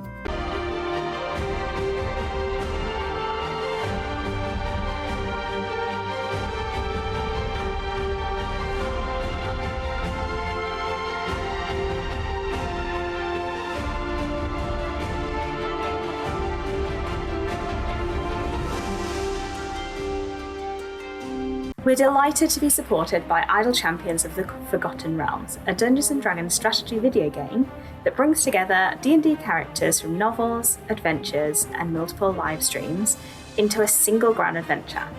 Select your heroes and formation and battle through waves of monsters for free on PC, phone, PlayStation, Xbox, and Nintendo Switch.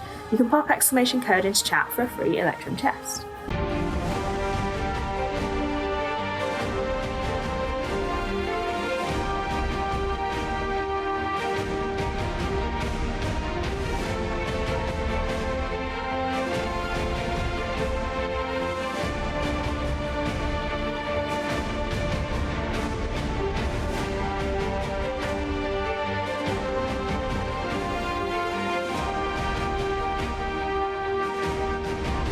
We are also supported by Warriors of Waterdeep. Take your team of warriors on a quest spanning the Forgotten Realms, all on your mobile. Power up your teams with items, work with your guild to defeat hordes of enemies, and test your mettle in the arena. And to make all of that work, you need gems! As we frequently say, the hunt for gems is real. Pop ! Wow gems into chat for a link to collect free gems and get yourself that nice sword you've been looking at, or revive your heroes against a deadly foe. Download link ! Warriors of Waterdeep in chat.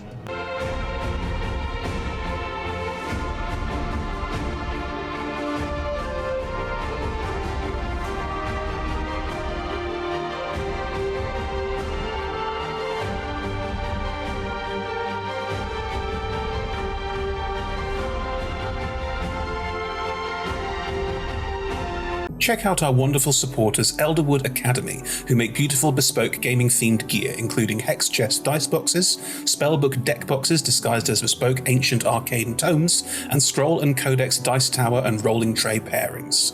Make your own with their online designer at elderwoodacademy.com.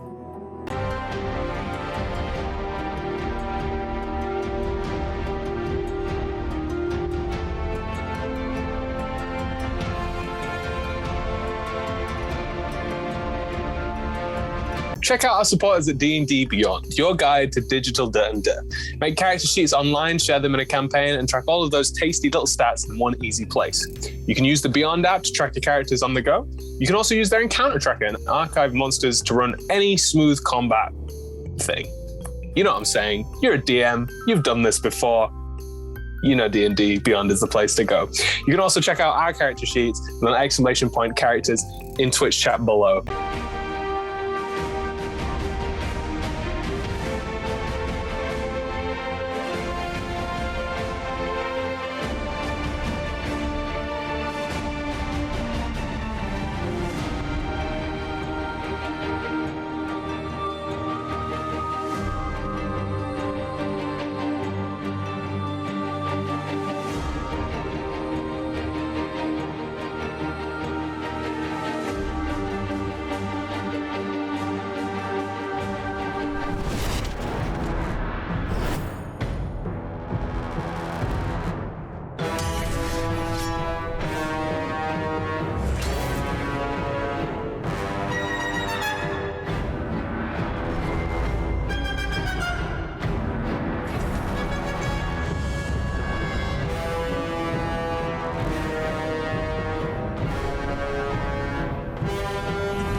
Welcome back to our exciting second half of this mysterious carnival that we find ourselves in the midst of.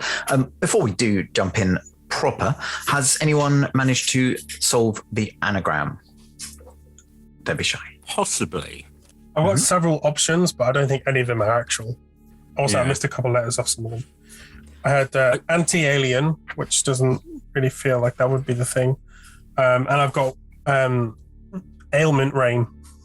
Ailment rain. It's actually that comes in episode 5. Re-ailment rain. But again, don't think that matches, unfortunately. Any other I guesses? worked it out sort of in the kitchen where I wasn't looking at my piece of paper, so I don't know if I got any of the letters right. I went for like animal trainer, but I don't know if that's the right number of letters. If you got animal trainer is correct. Hey! Of course it's animal trainer, you idiot. Actually, would anyone? Because I've had guidance for the last 2. Would anyone like it? No, you earned it. You earned it. Oh, you can use it on other people's roles as well. There you go. Okay, next nat one. As much as we love it, I'm just like, there you go, have a didn't DH. train your animals to be dissection proof, though, did you? No. Hey, I'm still with the possibility I might have sold them, and then they're like, cool, here's a magical coat, and here's a knife. Don't fall and trip. Why would I? Oh no.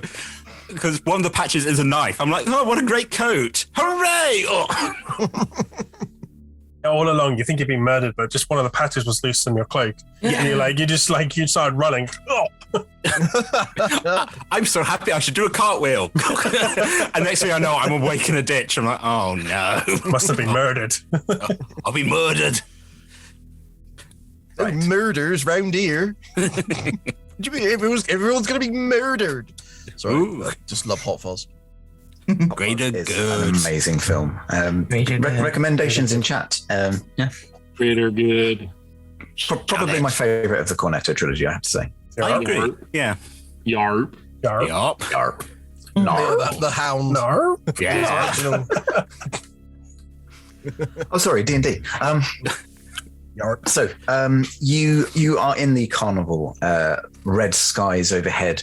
You're stood with another poster. It's got 4 other portraits of other performers, but the one that stood out to you has a face that you recognize, although sans the makeup and the scarring of the mouth. Huh. Does this make you the ringmaster? I mean, possibly. I mean, sort of like, is it just like my face, or am I in a pose? You do. It's more of a so you notice that you are not wearing a coat. You are wearing just quite a simple shirt with the sleeves rolled up, braces holding your breeches up, and you're holding a whip. This feels right. Give it a crack. No, I'm not the ringmaster. I'm the oh. Now I know. I know that that's something you can't just know how to do, huh? Yes, if I tried, I'd probably break myself. That's Well why. done. It's why it's a good weapon. Because like a sword, someone could get a sword and they could fight you, but a whip. There we go. Whoa, careful. Oh no, the power. The poster from that I believe it is Eltrion took from the town just before the fight. Did that have a different figure on the front? It's the back. You got the coat and you got the hat. You know. The other poster was almost identical to the other one. It's just that the bottom text, instead of saying "Coming soon to Neverwinter," which had been written in, it was the address that you're now at. Well, good news. You probably didn't sell the animals for the coat. I mean, that's the hope. Well, I mean, the plan was to have the circus. So that's good, right? Small mercies, yeah. It would be a terrible thing to find out that I was their keeper and then I sold them for evil, but okay. Right. Holding up the poster, looking at the bodies, do any of them match? None of the people that are dotted around appear to be depicted in the posters. Can I do a history check to see if anything? You may do. Okay. That's an 18. An 18. Yeah. You're thinking back and you're trying to remember these people, like what kind of relationship you might have had with. You may add a D4 as well if you want. Oh, I will add a D4 to that. You're like, Just you remember them well, but you also remember them to the level of 21. Yeah. nice. Yeah. So that was because of the additional effect that Rex is given. That it was a lifetime ago. Before the break. Been asleep since then. Yeah. Yeah. So you're thinking back, and then the spell kind of helps with the search back into your memory, and you do get 3 names pop into your head about these 3 people: Ruby Yat, Bo Bevan, and Curtis Rowley. You remember having a bit of an antagonistic relationship with them. You never really got on. They were more the kind of background help with stuff like setting up the big top, moving the carnival actually into place, but they weren't performers. You aren't sure exactly where this has come from, but you also feel like there was a bit of jealousy between you and them. But the exact reason why is not currently come to mind. Yeah. Ruby, Curtis. We didn't get on, but they were family. I think, Rex, I might require your ceremony in a bit, but I think we should try and see if there's any. I don't think, well, it's not lit, and I mean, hopefully no one. Let's try and get this solved and sorted before any more people come. Maybe it would not be a great idea for people to see us standing around corpses. So, well, at least one question has been answered for you, Giacomo.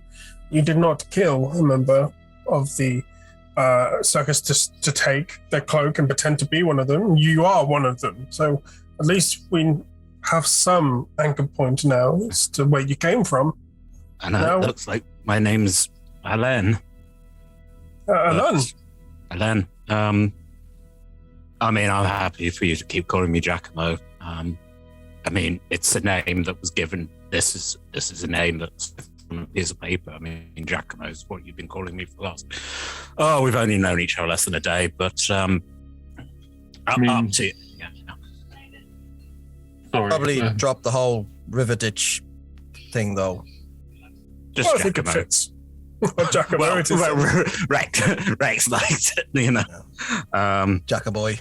You were literally reborn, so you could just take the name Giacomo if you wanted to leave this life behind. Hera's name might not have been Hera when she was reborn. It wasn't. Exactly. Did you name yourself after a piece of clothing? No, I believe one of the nuns named me. Oh. It was nice enough. Me. It's a good name. You know. Thank you. No, let's see. Well, we know what Giacomo's like. Let's see what Alan's like. If he was a good man, maybe. If he was a bad man, it's not a name I want to take back. But he certainly was handsome on this poster. That's a tick in that box. You still resemble some of that, of course. Everything seems to revolve around this large top tent. The big tent.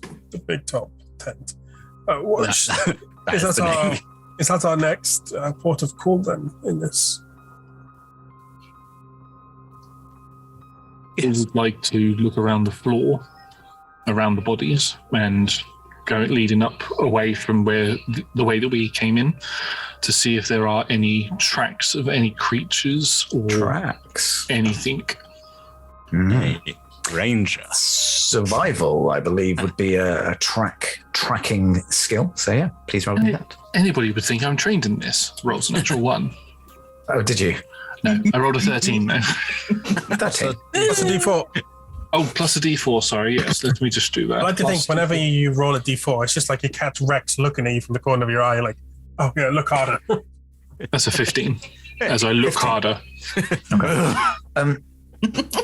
At first, you don't discern any kind of pattern to the upturned mud in this area, and there is quite a lot of upturning of the mud, probably from the fact that this thoroughfare has been deliberately made in the direction. But amongst the humanoid-sized foot and boot prints, with that kind of, again, the divine energy just aiding you ever so slightly, you begin to pick up some patterns that appear to be much more similar to a large circular footprint. Like there may be a large elephant-type creature around here? Something, Large. something large, elephanty, potentially trumpetless.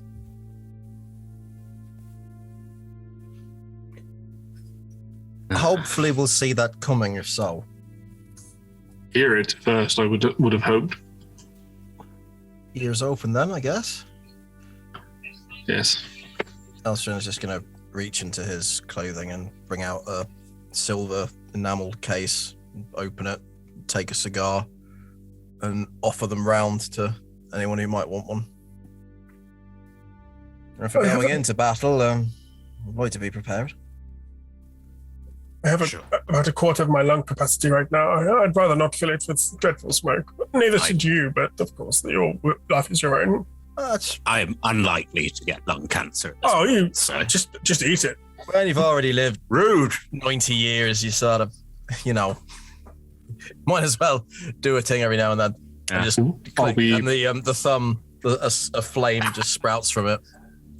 Hera, are you going to be imbibing in such activities? I can't breathe, so it's pointless to me, but let them enjoy it. I'm not sure how I'm doing this here. Well, Just something very hard and then blowing very hard. His finest halfling. Hera, Same halflings? Hera, there is one mystery that's yet unsolved, and that is the location of several body limbs. You have a good eye for spotting things. Would you keep an eye out if you see any legs or arms or? Can I keep them? No, but you can let me know, and you could grab them for me. Giacomo already said he didn't like them. Well, no, I could keep a leg. Maybe. Well, no, but I'll be honest, Hera. If a leg has gone missing and I don't see it, so be it. I mean, you're going to be using it for science, right? Wink. Obviously, I could grow some mushrooms from it. There you go. Are you still craving flesh? No. Insight check. No. I have a passive insight. Insight check, and it will be persuasion or deception. You do not have to tell us, unless, of course, it is beaten. Can I use my passive insight? Is that okay? I think when it comes to other players, it's fair. You want me to actively use it? Okay. Yeah, because you'll just win. Okay, that's a 21. There you go. Against a warlock, though. Hey. D4. Add your D4. Oh no! I told myself. Hey, Scarlett, do you want inspiration as well? Because I'm happy to give you my inspiration. Got me 20. Oh, 20. you can have it. No. We'll proper. Did you roll deception or did you roll persuasion? Deception. Oh, you. I'll give you the benefit of the doubt, Hera, and believe you on this one. You should. Thank you for being truthful with me. 100%. I'm very, very proud of you. I know. Okay, so you're heading towards the big top. Was that the consensus? I give Hera a gold star for honesty. The Carth is smoking. Rex has become quite scathing in the distribution of these gold stars. Sarcastic. I still haven't Shame. got one yet. Is it a particular shade of gold so you know when it's a sarcastic one rather than an honest? Got a sad space on it. Yes. A little teardrop coming down. Before we continue, I would just like to point out to our viewers at home that none of our players have been reimbursed or paid by any tobacco companies for the display of cigar smoking in this episode. How much cigars? They go down smooth. No. These Cohiba Esplendidos from the gnomish land of Cuba. They are so good. I don't believe I'm about to say it. Other tobacco companies are available. They sure are. They really Walking are. alongside Eltrion, and I am also smoking. But if you look at me, I'm not actually smoking a cigar. You can just see that there is smoke coming out of my nose and out of my mouth. That's very And my neck is a little bit orange. I still let it go every so often.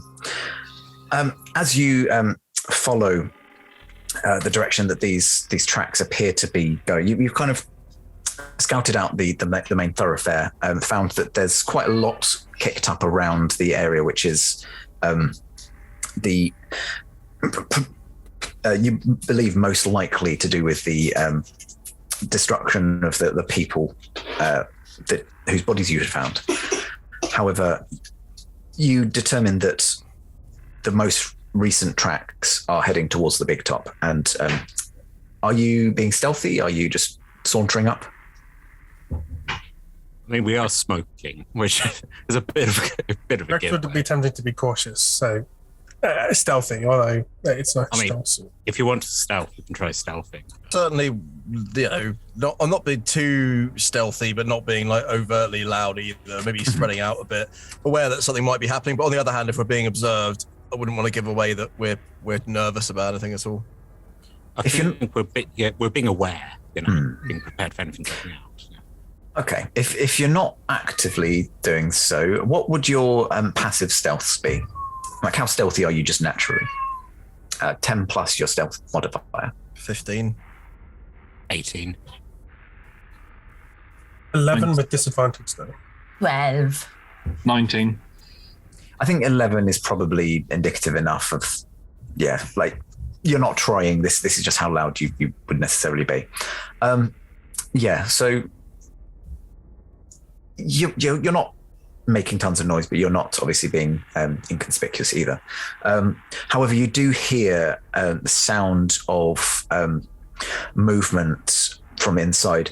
You don't hear any noises that you would associate with the creature that you believe you're hunting.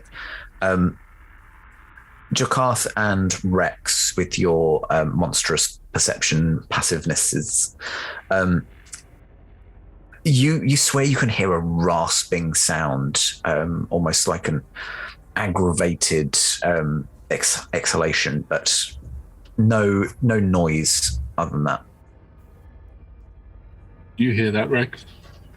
Sounds like someone is struggling to breathe or is extremely annoyed. Whatever it is, there's something alive inside. Might be someone very injured. Or might be someone bloated. But we should make haste, I think. My services may be needed, or your blades might be. This is the point where we connect the dots, I suppose. Well, whatever happens next, we'll know more than we do now.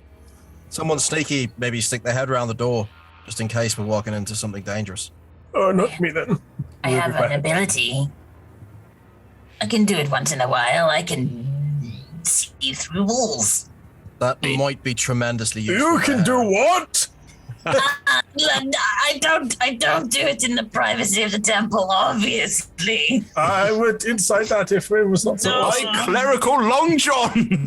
another inside roll, another deception or persuasion. It's okay. Rex fully believes that she does do it.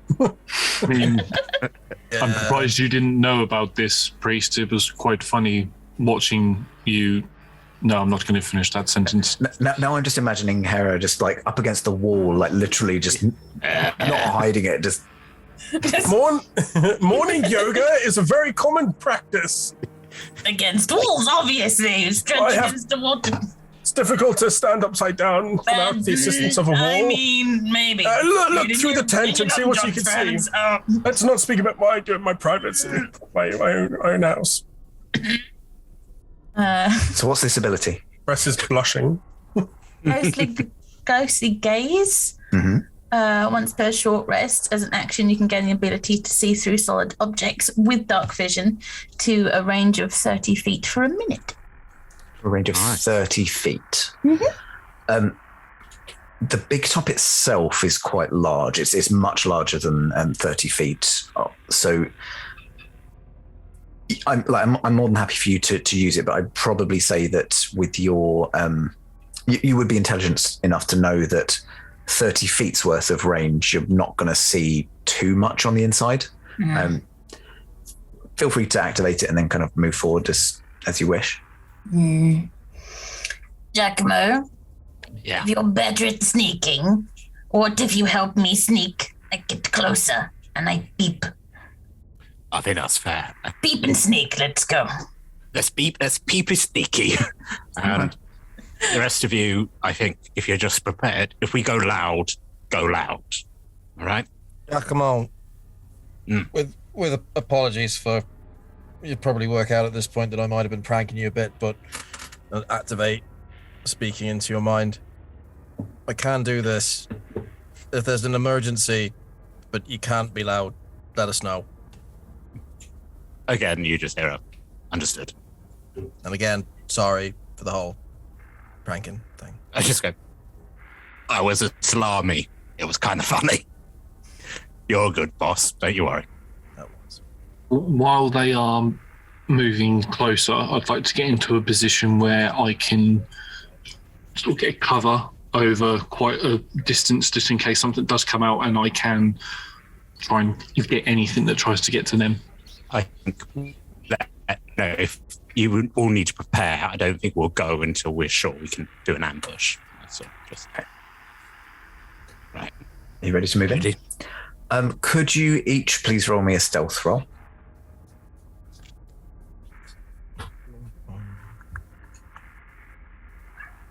Ooh. 17. 30-20. Nice. Yeah. Between the two of your rolls, you make your way in and take what cover you can. It's quite dark inside the tent. You can see that seating has been arranged in concentric circles. There are a couple of other exits to facilitate movement in and out of the tent. So that the back of the tent is the kind of performers area where they would enter. So no seating there, but then it kind of moves around. There's exits more or less on, for argument's sake, the east and west side, and the one that you've entered in, the main entrance. The seating is not raked, it's just kind of on the floor, just whatever level you happen to be. The center is barricaded off, and there's a large, about 100-foot circular area where several large posts have been erected for the displays, such as the flying trapeze, other attractions like the tightrope, etc. Your eyes land upon the creature, which is prowling around the outermost area of this of this tent, stalking around in a kind of angry, muted fashion. The first thing you notice, its large head, two large curling tusks, and in place of a trunk, simply you can see through to the skull where this trunk has been removed. You also notice the dullness of its eyes. It doesn't appear to be too aware. It's acting purely on animalistic fury. You notice down its back are a number of eyes, each one matching the elephant's own eye. And its skin is almost scaly in its puckered form. It's prowling around and it has not seen you at this point. Okay, so it's not an amalgamation. This is the rest of the elephant. You know, it doesn't have like a weird tail. It's just okay. Glance over here.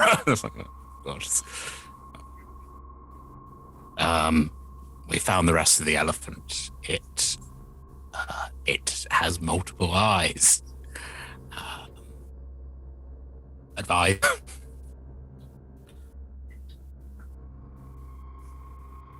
So just making sure everyone's okay.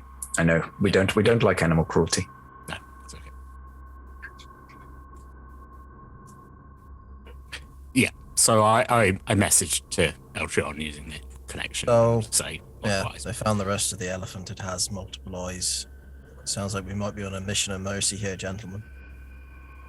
Also sounds like we found the source of the eyes. Could be. I still think Durak's got something to do with it. Every answer, we're getting more questions, but Dr. On your instinct on this one is correct. An animal should not be left in such a way. Neither do I think it can be saved without a face. How do you two both feel about a fight? I know you were both against it before because of how tapped you are, but are you going to be okay? It would be a lot better if we could bring the beast down from afar, but... I don't want to leave it suffering for any longer than we have to. We'll ask Giacomo and Hera if they would retreat, Giacomo, or if they can see anything else. if you come back to us, we can deal with this, but do you want to see if you can see anything else right now? I think this is everything I can see at the moment. We are aware that if we start attacking an elephant, it's going to get loud. We are going to draw attention. Well, would you prefer we keep scouting, or should we come back? What do you want to do, my friend? I'm not very keen on the two of us fighting an elephant by ourselves. No, we would come and join you. I think if we hold this position and you come in, we might even get like a surprise on it. Okay, just let me relay that. Father, Giacomo suggests that we go in, meet them, and take care of things, possibly launching a surprise on this creature. He and Hera can't see anything else around, but, we start some business here, things may come running. Just likely. A large beast like that would definitely cause attention to be drawn. Although, if I can get one shot off on it, I might be able to paralyze it. Then we can take it down before it makes a noise. Let's see if we can do that first then. Okay. And if in case that happens to not work, I'll fire a shot at it. It does not always work, Jakarth, so... No, that's what I see. We have a plan to start, and then we'll wing it, as the young people say. Yep. Yes. As they say, every plan of battle survives until the first punch is thrown. Or make a wise. plan, execute the plan, throw away the plan. That sort of thing. I preferred Eltrion's version of that. Yes, I know. Mr. Goth. Yes. Just draw your bow and keep your mouth closed. Eltrion? Meanwhile, we're like crawling underneath the benches. I know you're old. Like combat rolls across the floor. I know you're old, priest, but just remember who's older. Yes. Respect your elders and all that. Yes. Now do it. I'm going to walk off. I'll think about it. We're coming in, Giacomo. All right. I think Eltron will actually try and be stealthy. I'm going to try to paralyze it so it doesn't give our position away, and then we'll have to try and take care of it as soon as possible. If that doesn't work, Jakarth's standing on by. I trust you and Hera to know how best to utilize your skills, but I've seen you carve things up, so if I can stop it in its tracks, then you can do the rest, I'm sure. Appreciated. Okay. I'll lead into here and go, right, okay, so Eltron is going to try and paralyze it first. Yes. And then Jakarth will aim, but I think if, let's destroy this thing if it goes bad, okay? You ready? 1 second. I want to make a quick scan in case there's any cowering people. I've been here the entire time. What are you doing? Hello. Give me It's me, Alan. They killed me. give me a perception roll.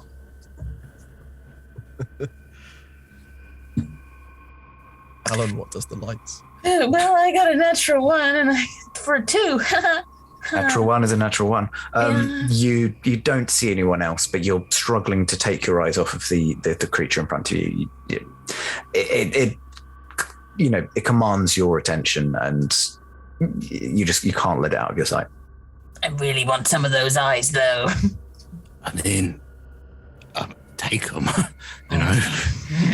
You gave your previous ones away for science. So Oh, well. we can give them to the bees. They might like elephant eyes. Be like a loxodon bee or something. That'll be exciting. We're having a little conversation here. Really sad me. It could be a thing. We pan over and Miss Ryan's just eating popcorn going, can I help you? We're like, no, we're just having a little karate. No, hold on. Hold on. Can I get, as the other three are entering, just some stealth rolls just to see at what point you might be able to enter in? No probs. So, first of all, that's my D4. Yeah, D4. You add your D4s. For that. I have a 8 plus. overall. Oh, That's Eight. good for me. I have a +9 to stealth, and I got a 13 in total. 11. I think the dice have decided that stealth can go fuck itself. Yes, so it normally does when it comes to stealth. I would say that because Giacomo and Hera did manage to sneak in quite successfully, you two can get in some a surprise round. The other three, you will not. You'll have to wait your turn in the initiative, which is what we're going to roll now. So, as long as I can get within 90 feet, we're in business. Let's see. The inner circle is about 100. There's about 50. Another 50 foot. So that's this whole tent is about 200 across. I don't know if that's realistic in real life terms. That's what we're going for. Sounds right. Yeah. My mind doesn't work in feet. It works very much in. Oh, that's big. It's a big tent. Big feet. It is literally a big top. We had a plan, but we were always aware it might not work. What do we have for initiative? What do we roll, Josh? I rolled a 10. Okay. Guess we don't get the +4 to initiative rolls, right? Be nice. Pretty nice. Yep. Tom. 15. 15. Scarlett. 16. Yeah. 16. It's close. Spooky twins. David. 15. 15. And what's your modifier? I mean, I'm assuming that Tom's is higher, Yeah. but you'd probably be going first anyway because you got the surprise round. Yeah. But it's a +4. To your dex. Yeah. Mine's +4. Hey. Oh, in that No, case, can you just have another roll, a roll off? Just a Knife- D20, highest A of knife the and D20. test later. Oh, please. So start juggling together. I think we should. 11. 18. That's fair. 11 and 18. You'll, Okay, you'll so want to Eltron go wins this after time. me anyway if this works. Yeah. Yeah.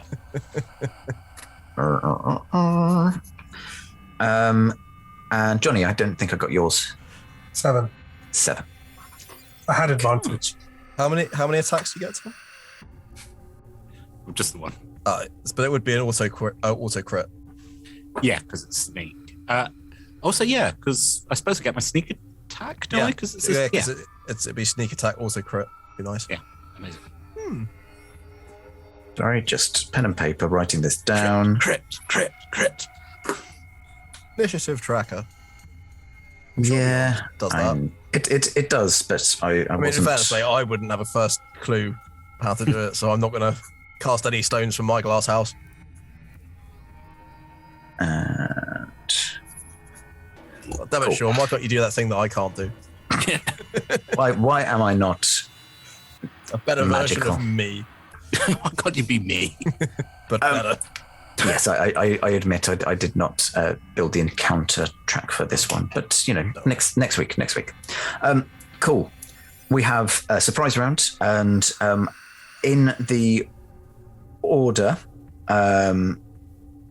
Scarlet is above Giacomo, so Harry can take Can I the suggest first. a quick visual of the three of us trying to join you and all stealthing forward quite successfully, but then walking into each other and getting stuck in the door? Yeah. No. All attempting to go through at the same time. It's like the Gilbert and Sullivan thing. We're like, cat like tread. Some kind of You're like, circus. Jesus. Apologies for that imposition, but I thought the visual was quite nice, so please do continue. What makes I that love visual even worse is the fact that this is a tent. Yeah. I'm like, it's canvas. Push it aside. Eggs everywhere.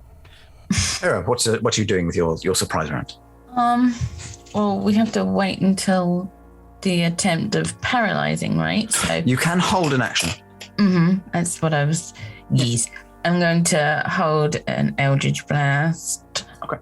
So waiting for whatever it is that Eltron's going to do Yeah. as your... Yep. Cool.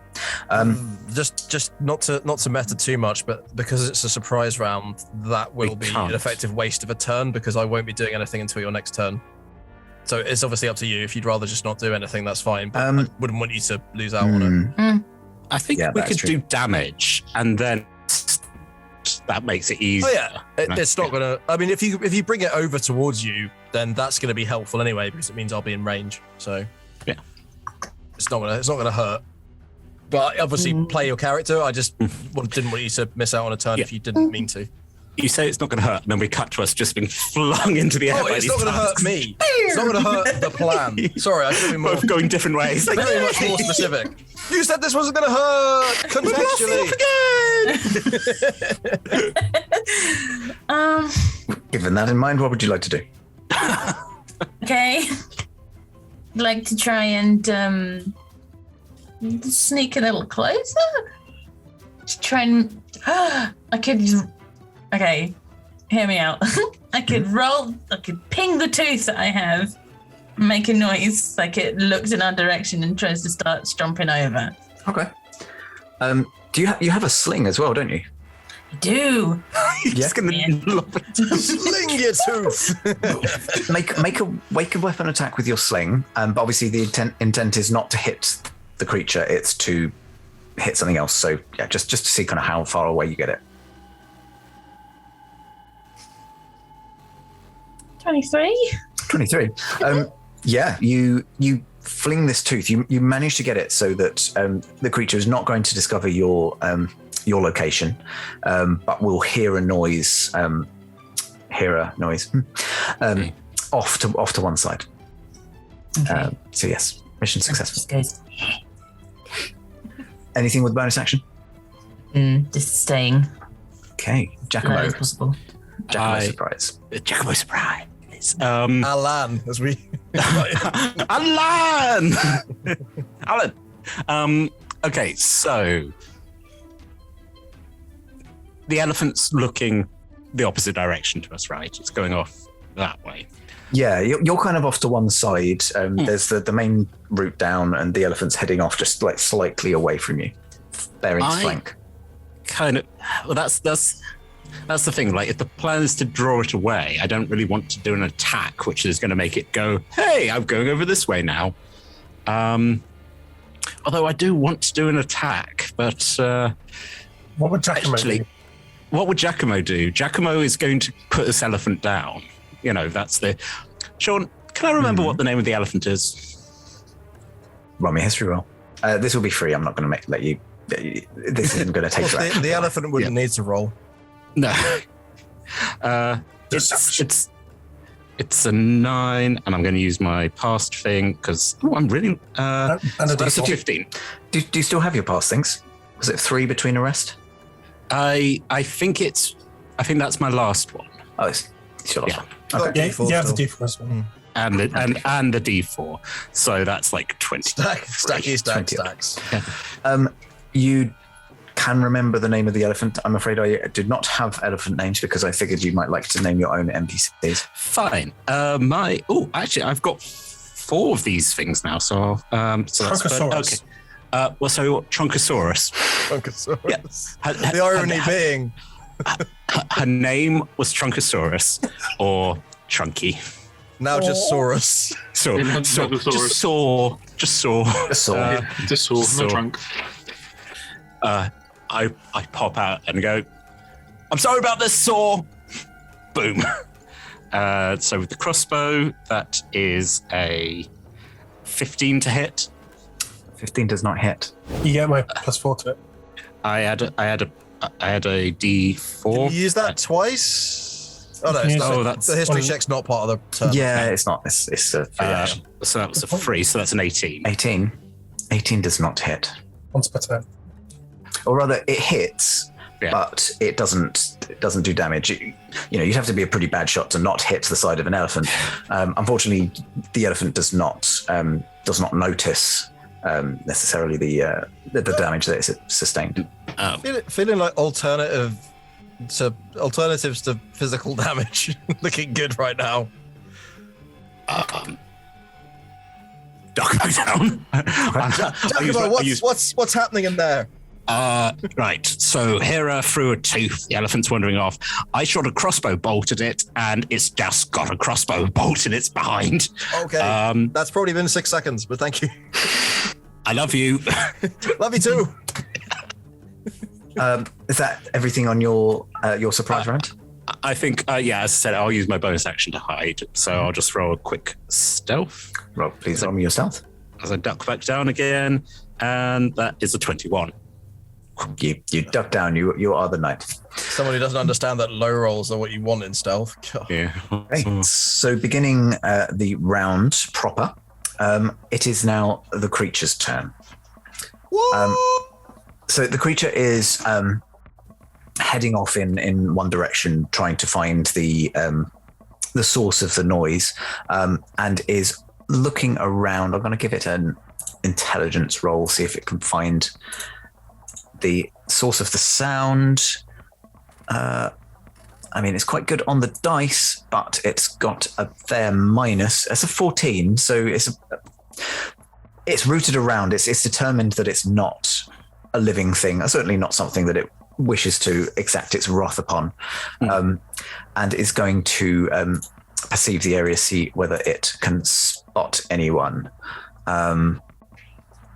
And its perception is not as bad as its intelligence. In fact, it's a +2, so that would be a 21. 21.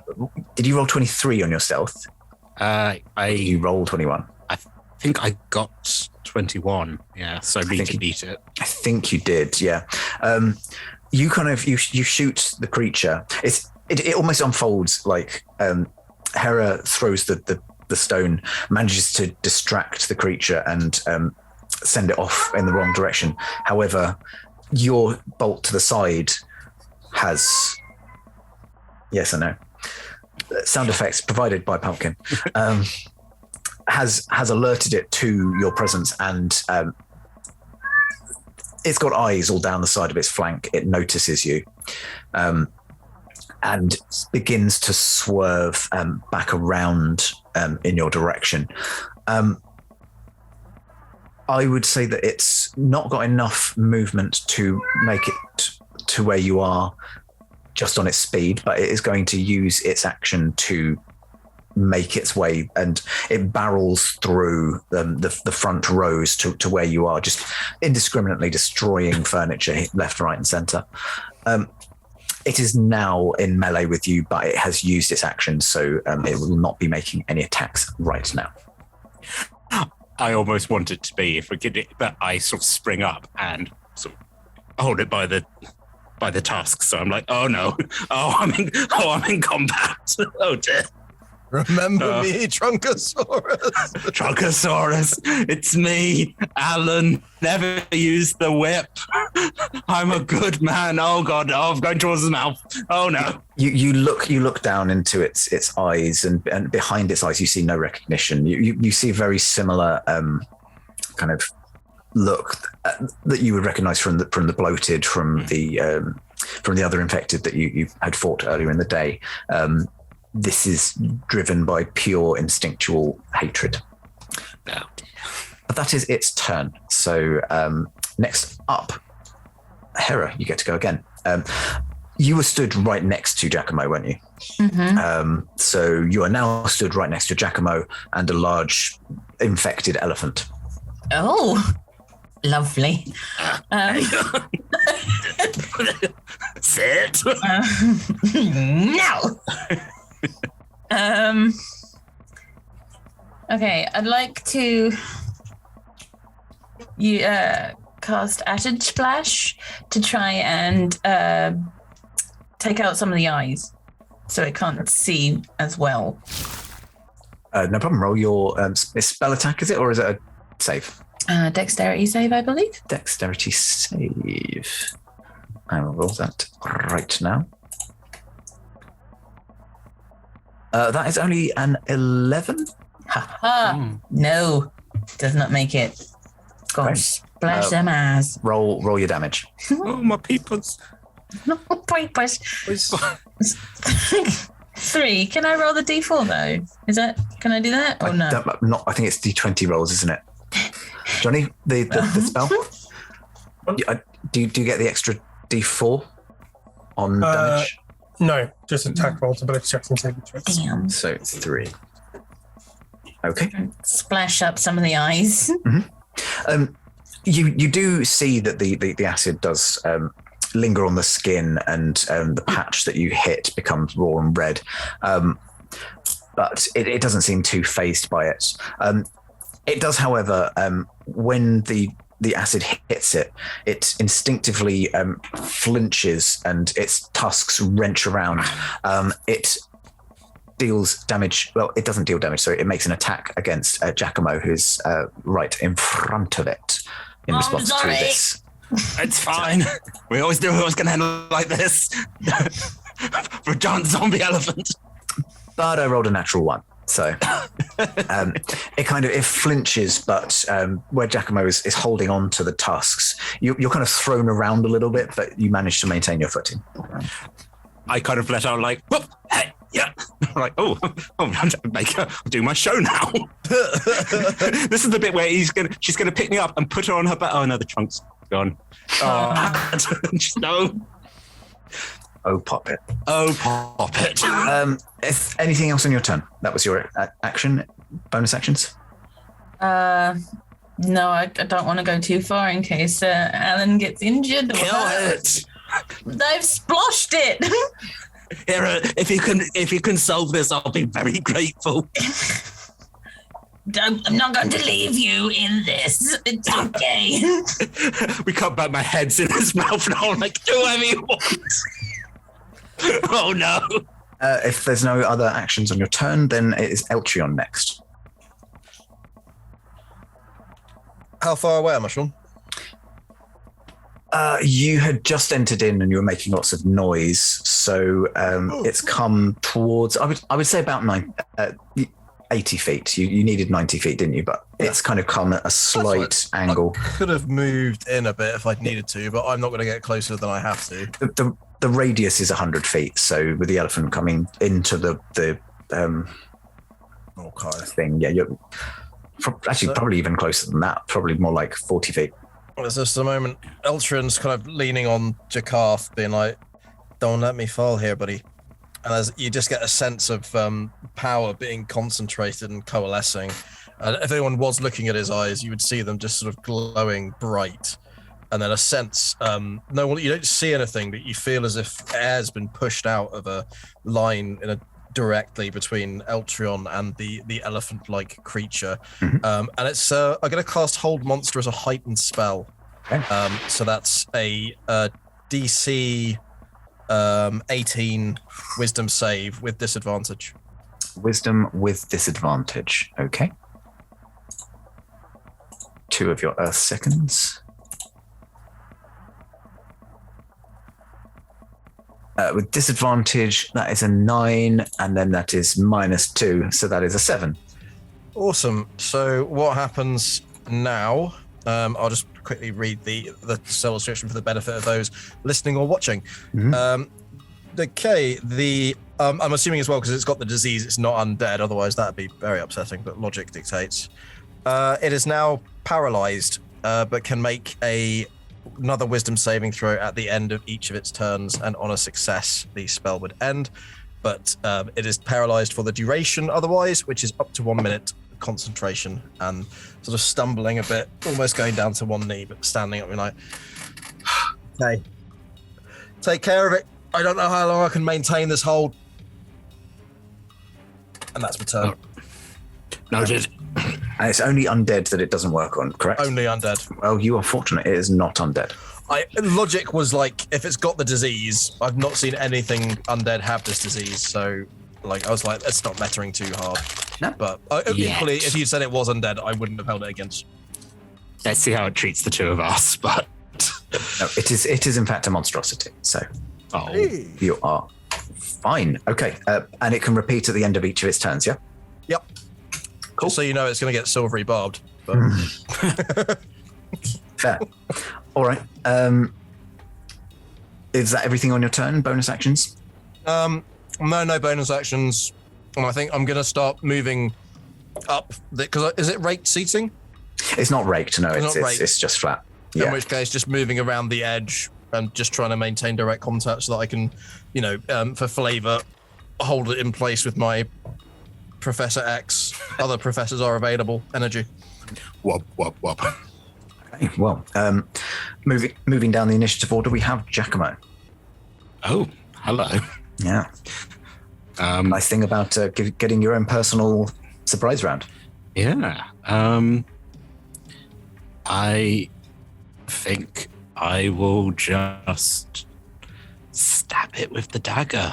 I know I've got the whip, but that seems a little cruel to my friend. Well, a dagger is absolutely fine. You always stab your friends.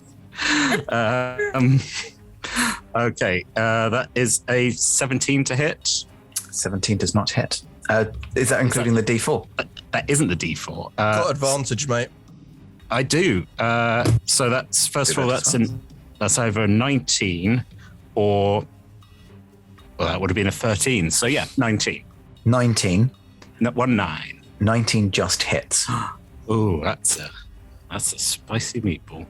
No, it's an elephant. So that's first of all the dagger does 7, and then it is a crit. Yeah. So is that so that everything that would be? So is that double or? I always say roll another dice just because you're more likely to do a little bit more. Yeah. Cool. Roll another. So add it. It's 8 now. So 8 damage, and then I will sneak back, and well, that's 16 points of damage. Nice. And I'll tell you what, I will use Wails from the Grave. So spooky ghost noises and 10 points from necrotic. 10 points of necrotic. You just hear ooh, and I was like, ooh, a ghost. Sweet. The crit double sneak attack, I think. I think it does actually, yeah. Was that not double sneak attack? That wasn't double sneak attack. So Sorry, sneak attack again. So I'll roll the sneak attack again. I'll roll the sneak attack again. This is You'll double your ghost thing as well. Any dice that you roll are doubled. So 17 for the sneak attack, and then an extra 9 necrotic. Shall I go look back at my score? Did you get those all, Sean? Let's have a look. I think it added up to 73. A fuck ton. Yeah. So we started with 8 dagger, sneak attack 16, Wails from the Grave 10, sneak attack 17, Wails from the Grave 9. 51, 60.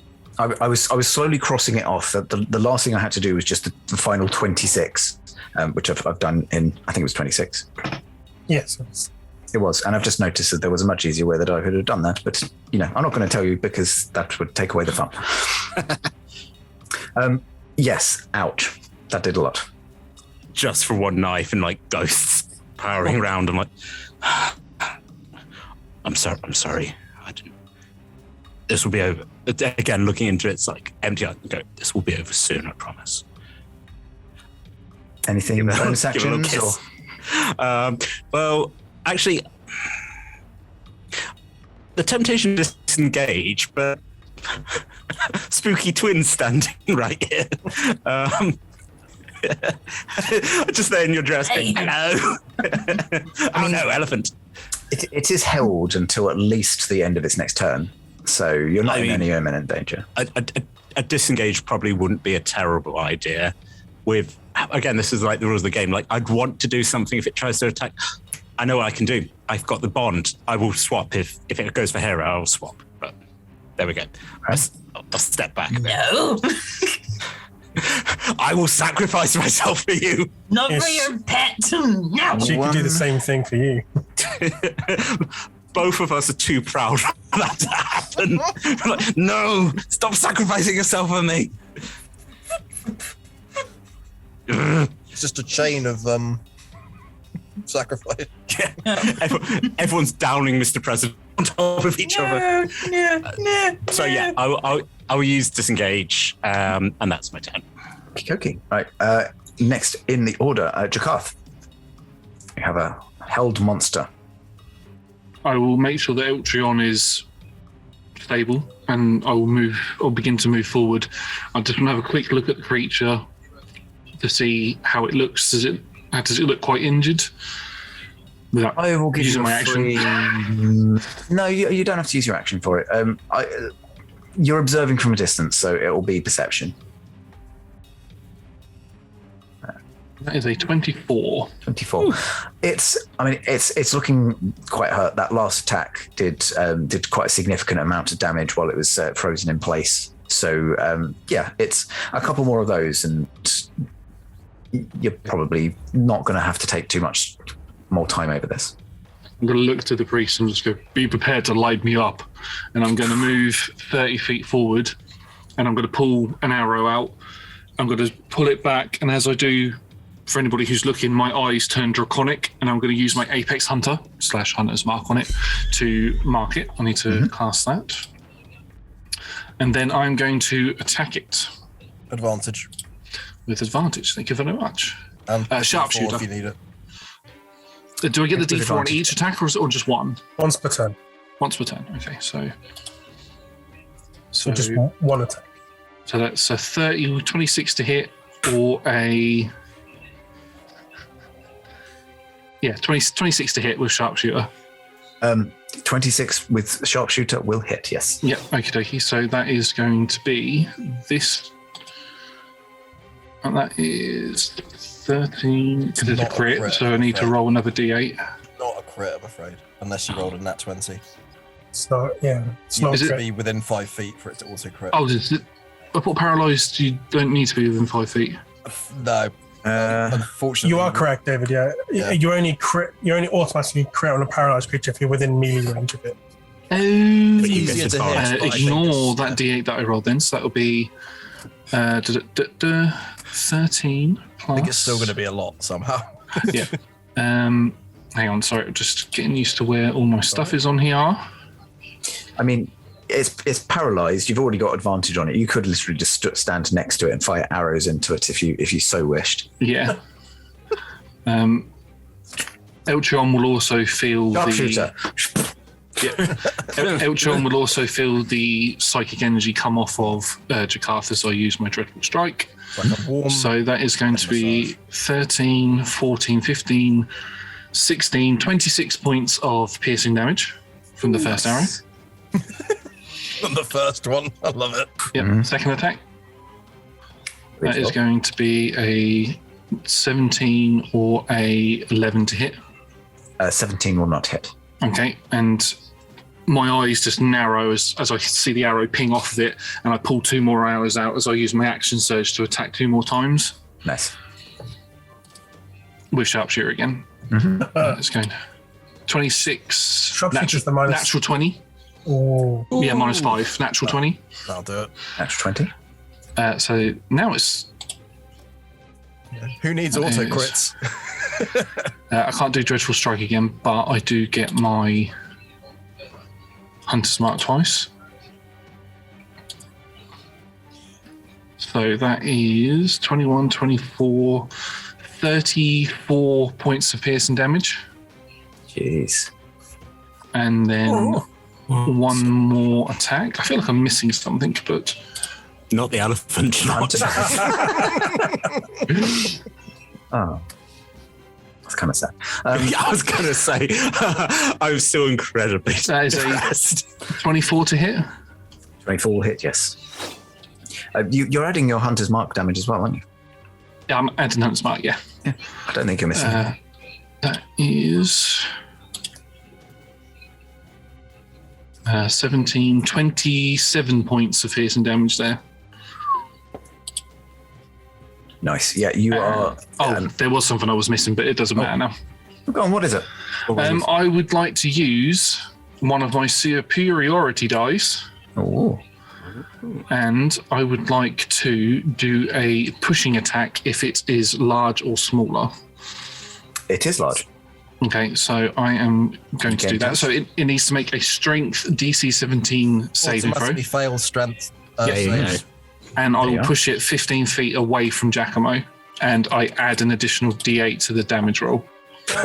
Giacomo's disengaged, but Hera was stood next to it. So, Okay, so push it away from Hera. I think I kind of like spin her around as well. So I'm like, oh, no, it's I fine. love the idea. This completely paralyzed elephant just getting pushed back like a shuffle. So in total, that last attack in total did 34 points of damage. Ooh, nice. Cool. Is that everything on your turn? Yes. Fantastic. Well, Rex, you are next up. light her up. It is still standing. Yeah. Rex should just be looking on I like, can't fall over, Sean. That's the thing.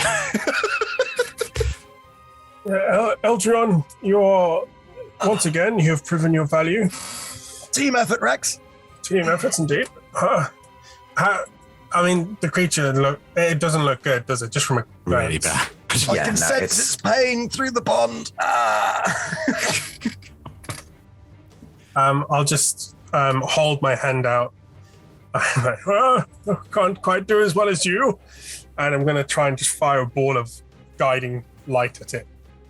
Cool. What level are you casting it at? This will be second level. Second. Okay. That's a spell attack. Yes. So advantage. Yes. But I didn't get a D4 because I didn't give it to myself. Oh, Too selfless. Indeed. That's 24. 24 will hit, yeah. So It might be a crit. You never know. It's 19 points of radiant damage. Nice. And it lights up if that helps. it does. Gives you advantage on it. It's like a macabre night circus. Anything else on your turn? I think I will move alongside Eltron and just put my arm around him. Come on then, let's shuffle forward. And thematically, if he moves forward, I'm going to move forward with him. If he doesn't, I'll move forward anyway. Chugga here. Choo choo. If that's everything on your turn, then it's back to the top of the round, and it is the creature's turn. And all the creature gets to do is repeat its save. Am I correct? I believe so. Let me just confirm. Okay. Yes. At the end of its turn, yeah. And I don't think that's going to do it. That's only an 8. Yeah, So- unfortunately not. No.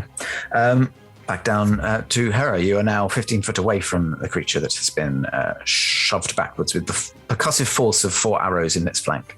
For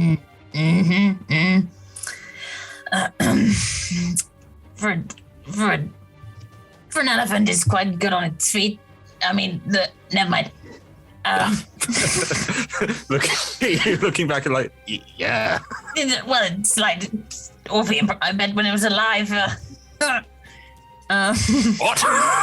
Nothing. Gonna hit it with an Eldritch Blast, please. Please roll your attack, and I believe With advantage. Advantage. Oof. No. No. 25 for the first one because I get 2 beams. 25 hits, yes. Roll your damage.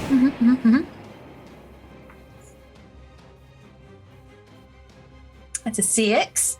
Not 6. as much as everyone else, but you know. It's every little helps. Pew! Second beam. Oh, 25. 25 hits for your second beam damage. 4. 4. I'm helping. It is still going, but it is very slightly going less than it was. Anything with your bonus action? No. No. I might shuffle back a little bit. Yeah, then you're free to do so. You're out of its range. And it can't move. Eltrion. Eltrion is just going to stun lock it, by which I mean Mind Slither. Intelligence save DC 18. It's just pouring more psychic energy into this bond as I'm holding it in place. Right. Oh, don't overdo it, Eltrion. Famously great at intelligence for a 9. That will not cut it. Yeah. So it takes 4 points of psychic damage, and will also have to take a D4 off the next saving throw it makes. assuming it gets that far. Yeah. Okay. Anything else with your bonus action? Yeah, I'm gonna cheese it, by which I mean eat some cheese. You gain some MP. That's what fuels my psychic abilities. Yeah. Giacomo, you are up. I start walking towards it and just very quietly start going, "Oh, Danny boy, the pipes are calling." And again, sort of like the wavering in my voice, holding knives in my hand, just put one hand up on the side. And that first attack is a 25.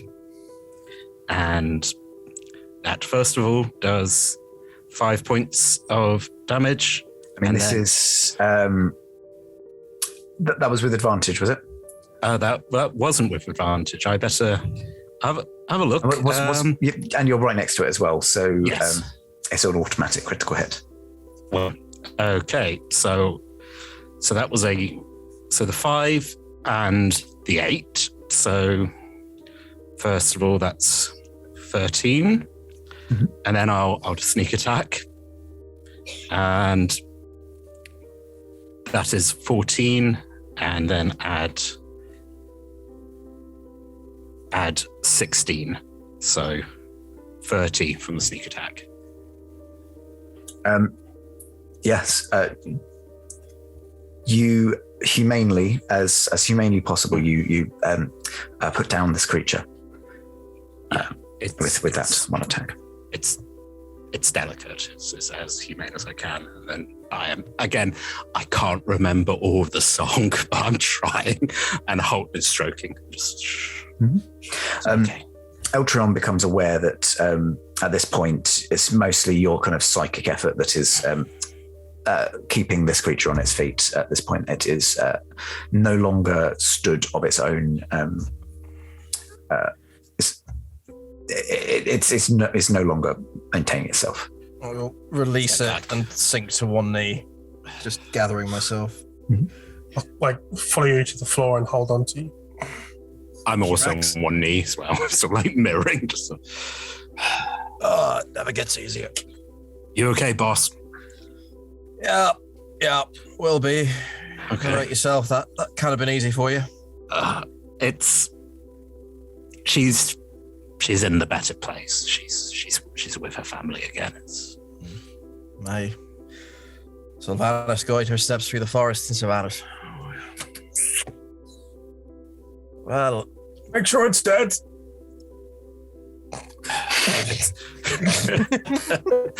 Double tap.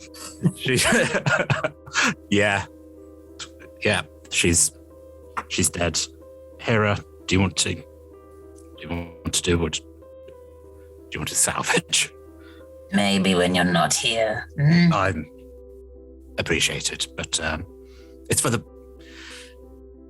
best of all of us. We can find a way to stop this. And yeah. All right. Let me try to be heroic, and then again, you just sort of appear like, all right, I've got knives. Yeah, okay. I literally was expecting you to. Okay, I'm gonna go see how John is. Okay. Not the knife and fork, just a knife. I'd like to retrieve some arrows, please. And I will keep a lookout. I think it was literally kind of 4 in the flank of the elephant, and it kind of sunk to its knees. It's not sunk to one side, so you would be able to retrieve. Roll me a d6. It's all fairly clean shots. It's a 6, but I did only fire 4 arrows. Yeah. So you get the max that you were able. I fired 1. Can I almost flip a coin to decide if I can rescue that one or not? I mean, I would say that yours was probably one of the additional arrows that Jakarth managed to retrieve. Take it. Here you go, Giacomo. Much appreciated. Thank you. Ugh. How many eyes do I get? For me.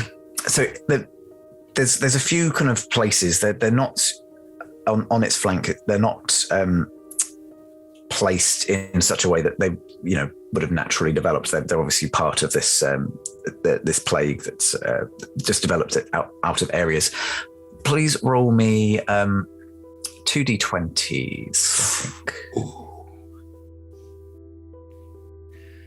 I think. And if you got 40, what riches? Many spies have many eyes.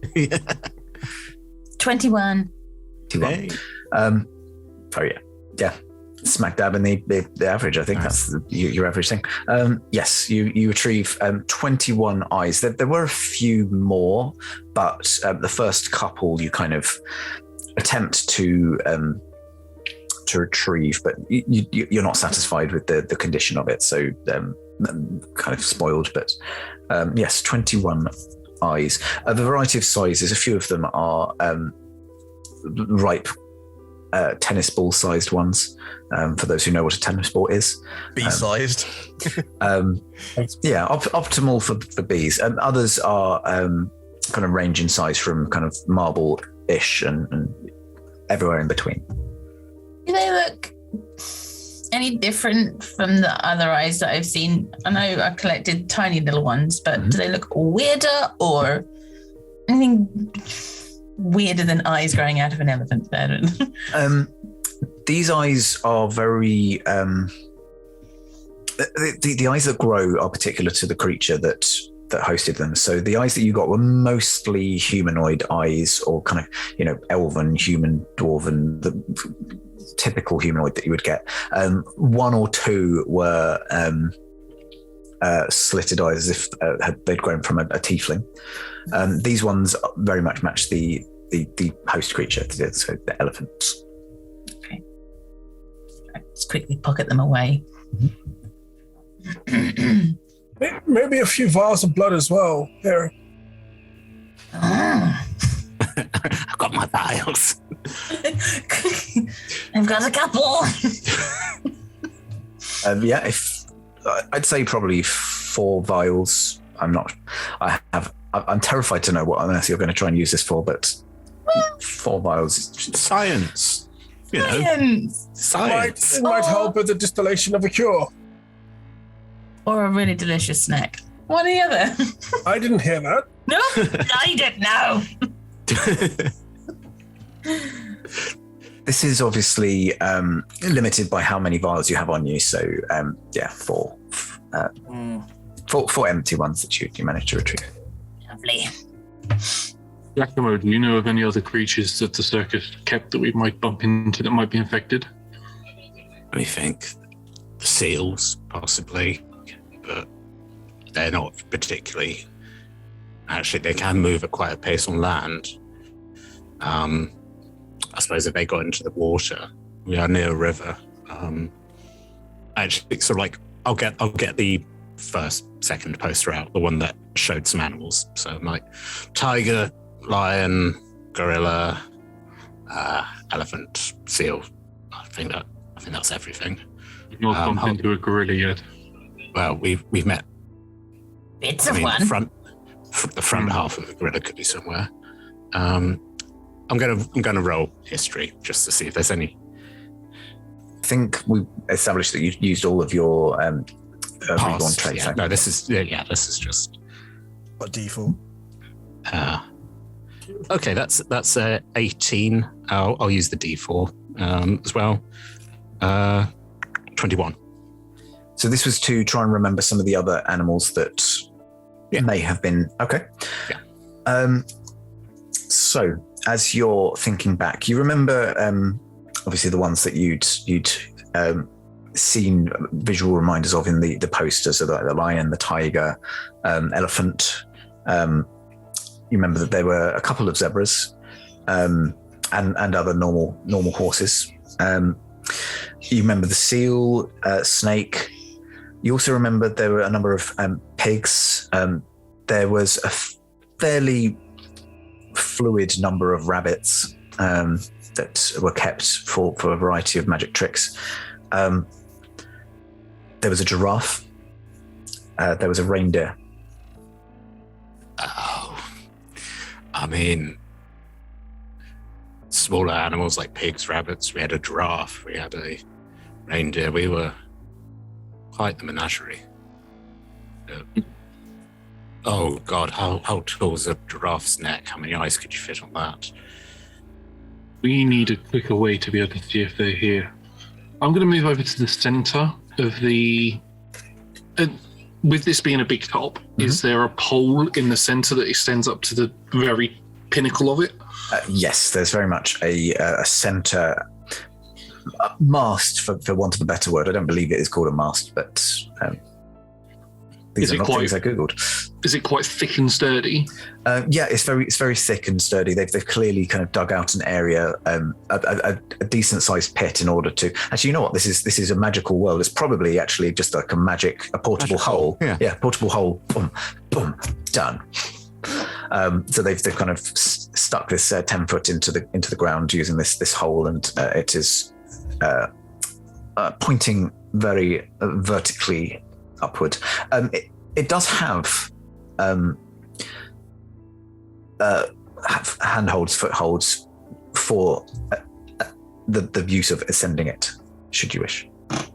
I am going to remove my other glove, and I'm going to put it in my belt and sling my bow over, and as I sort of move my hands, my left hand, which has always been exposed with the bandages around it with the red claw, with the red scaled hand, the claws begin to grow slightly, and then the right hand, the same thing happens, and ignoring the footholds, I just sort of climb up. I will use Nimble Climber,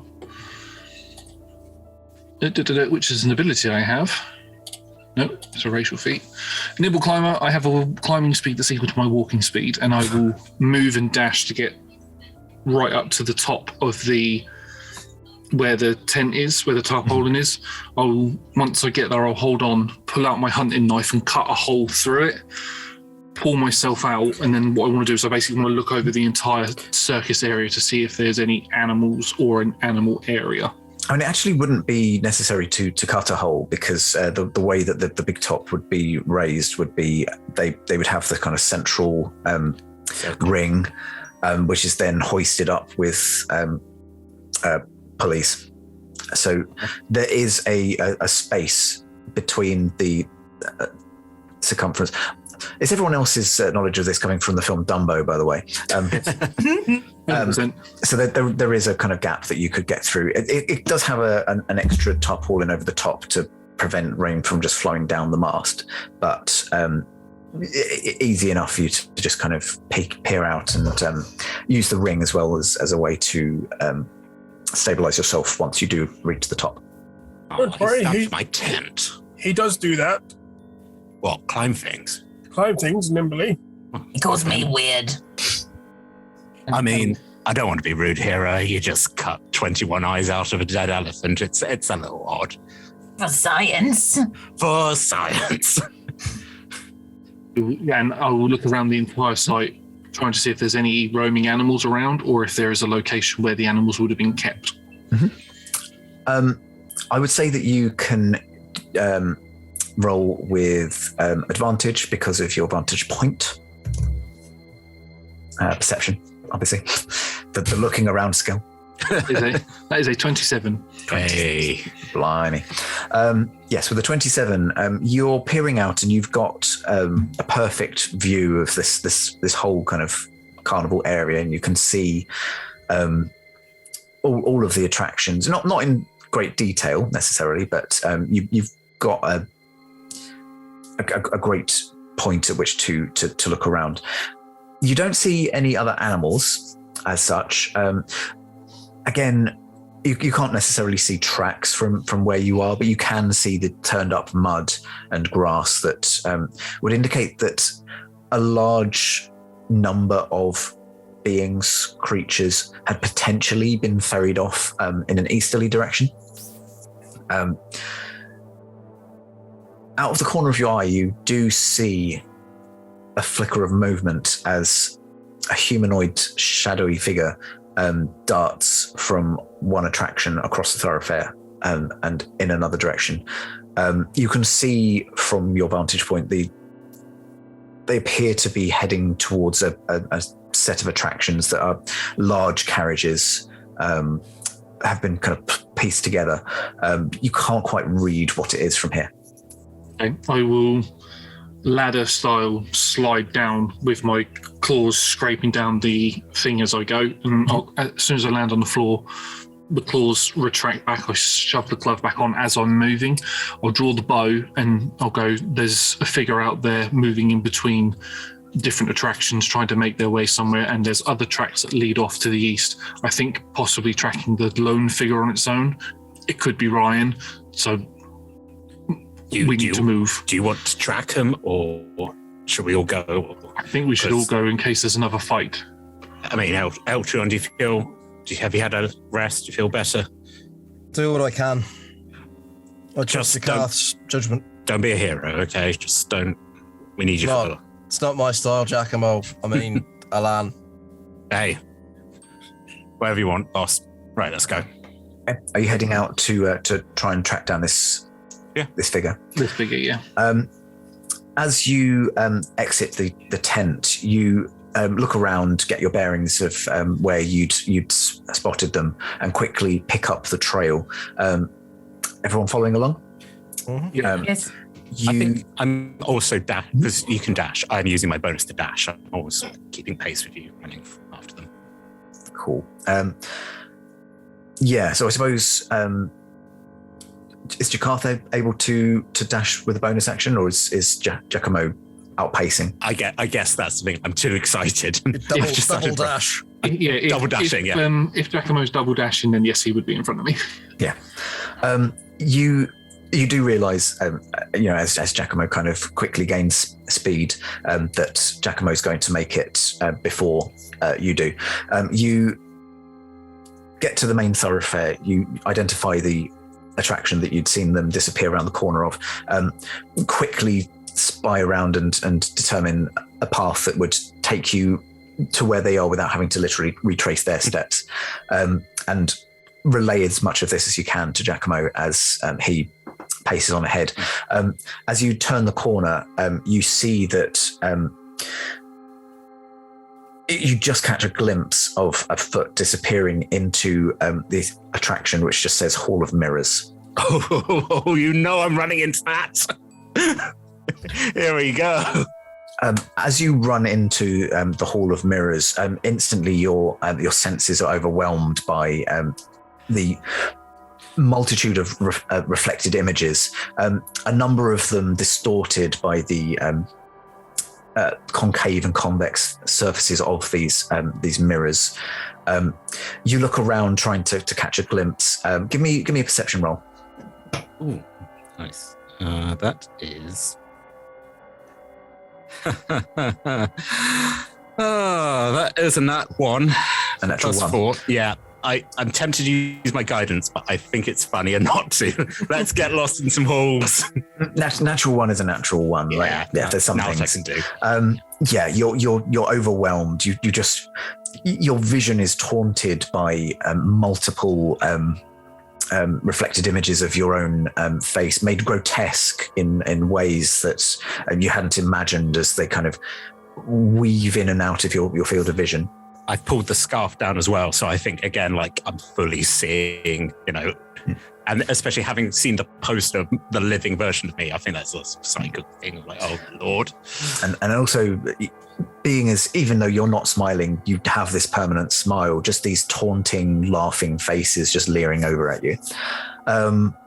While Giacomo is slightly disoriented, Jakarth, you managed to catch up. Please also roll a perception roll.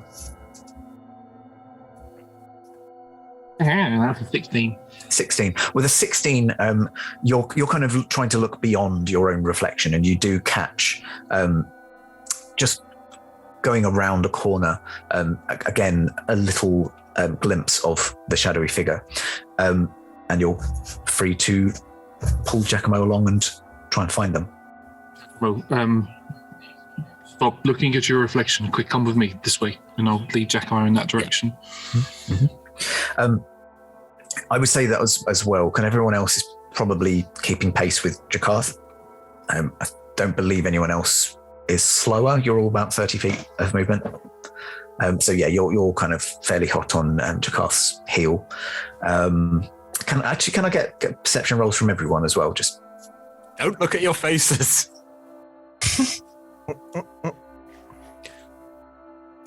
10. 15. 10, 15. Eltron? 5. I think with the 5 and also with the 10, yeah, you're kind of confronted by these multiple images, and it's trying to work out, what's a pathway, what's a mirror is just getting a bit much. So you're slowed down by this. But Jakarth, Rex, and Giacomo, you all head further into this exhibit, this maze-like structure that has been constructed with the multiple carriages placed together and their contents offloaded. As you round a corner, please could you all make a charisma saving throw? I'd rather if I didn't, thank you. I'd really rather you did. Really rather I didn't. 18 for Rex. 21. 6. Do we still get the D4s? It's been within 10 minutes since we first entered the tent. I mean, I will be kind and say yes. You do. Thank you, oh Lord. 25. That's one thing I'm good at. Charisma stuff. Honestly, I don't think it's going to matter for me. Do you have your inspiration still, Jack? yes, I do. So that's the D8. Actually, that's probably not a bad idea. I got 16. 16. It's a 12 now. 12. Yeah, well, worth a try. What's Jakarth got?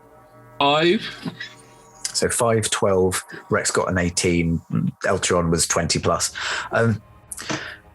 As you round this corner and you're again confronted by a series of flat mirrors, the distorted ones seem to be mostly to disorient at the start, but you're confronted now by a kaleidoscopic image of all of these multiple mirrors placed alongside each other. And as you look around and observe, you realize that Giacomo and Jakarth are on the other side of a glass mirror. And that is where we will end tonight. Live in the mirror now. It's much easier. If I'd seen someone casting, I could have done something about it, but it is not being cast. That is all I'm going to say. my arm's too pretty anyway. That's why charisma saving throws my own ego. Yeah. Thank you, everyone, for joining this heartbreaking episode of Viscous Cycle. If you enjoyed tonight, and why wouldn't you, with all these lovely players that raid around me, we play every Monday and Tuesday from 6 p.m. GMT. Other time zones are available. Please do. Do the mods have a thing for telling us when? They do. They do, yeah. They must. Ask a most mod schedule. Mods can tell us these things. We love the mods. We also play on a Monday. I believe we're playing on the Tuesday. So Mondays, you can also catch us. Again, 6 p.m. GMT. Other time zones are available. And you can join us on a Friday when we have our Talk Together chat show where our players are interviewed, our DMs are interviewed, and other people as well. In the style of rolling of the dice, because, when you got shtick, you stick to it. All of our shows are streamed at twitch.tv/rolltogetherrpg, and you can find all of our content archived at youtube.com/rolltogetherrpg. There are also podcast versions of all of our shows available everywhere. Just search for Roll Together RPG. Massive thank you to our D20 Club on Patreon. There'll be a link in chat now. Please do join them and give us some of your hard-earned cash so that we can use that hard-earned cash and create hard-created content. Every penny helps us to make all of the fantastic content that we do, and we're super grateful for it. As well for our Wikipedia, not Wikipedia, our wiki, our fan wiki. I might just do that again.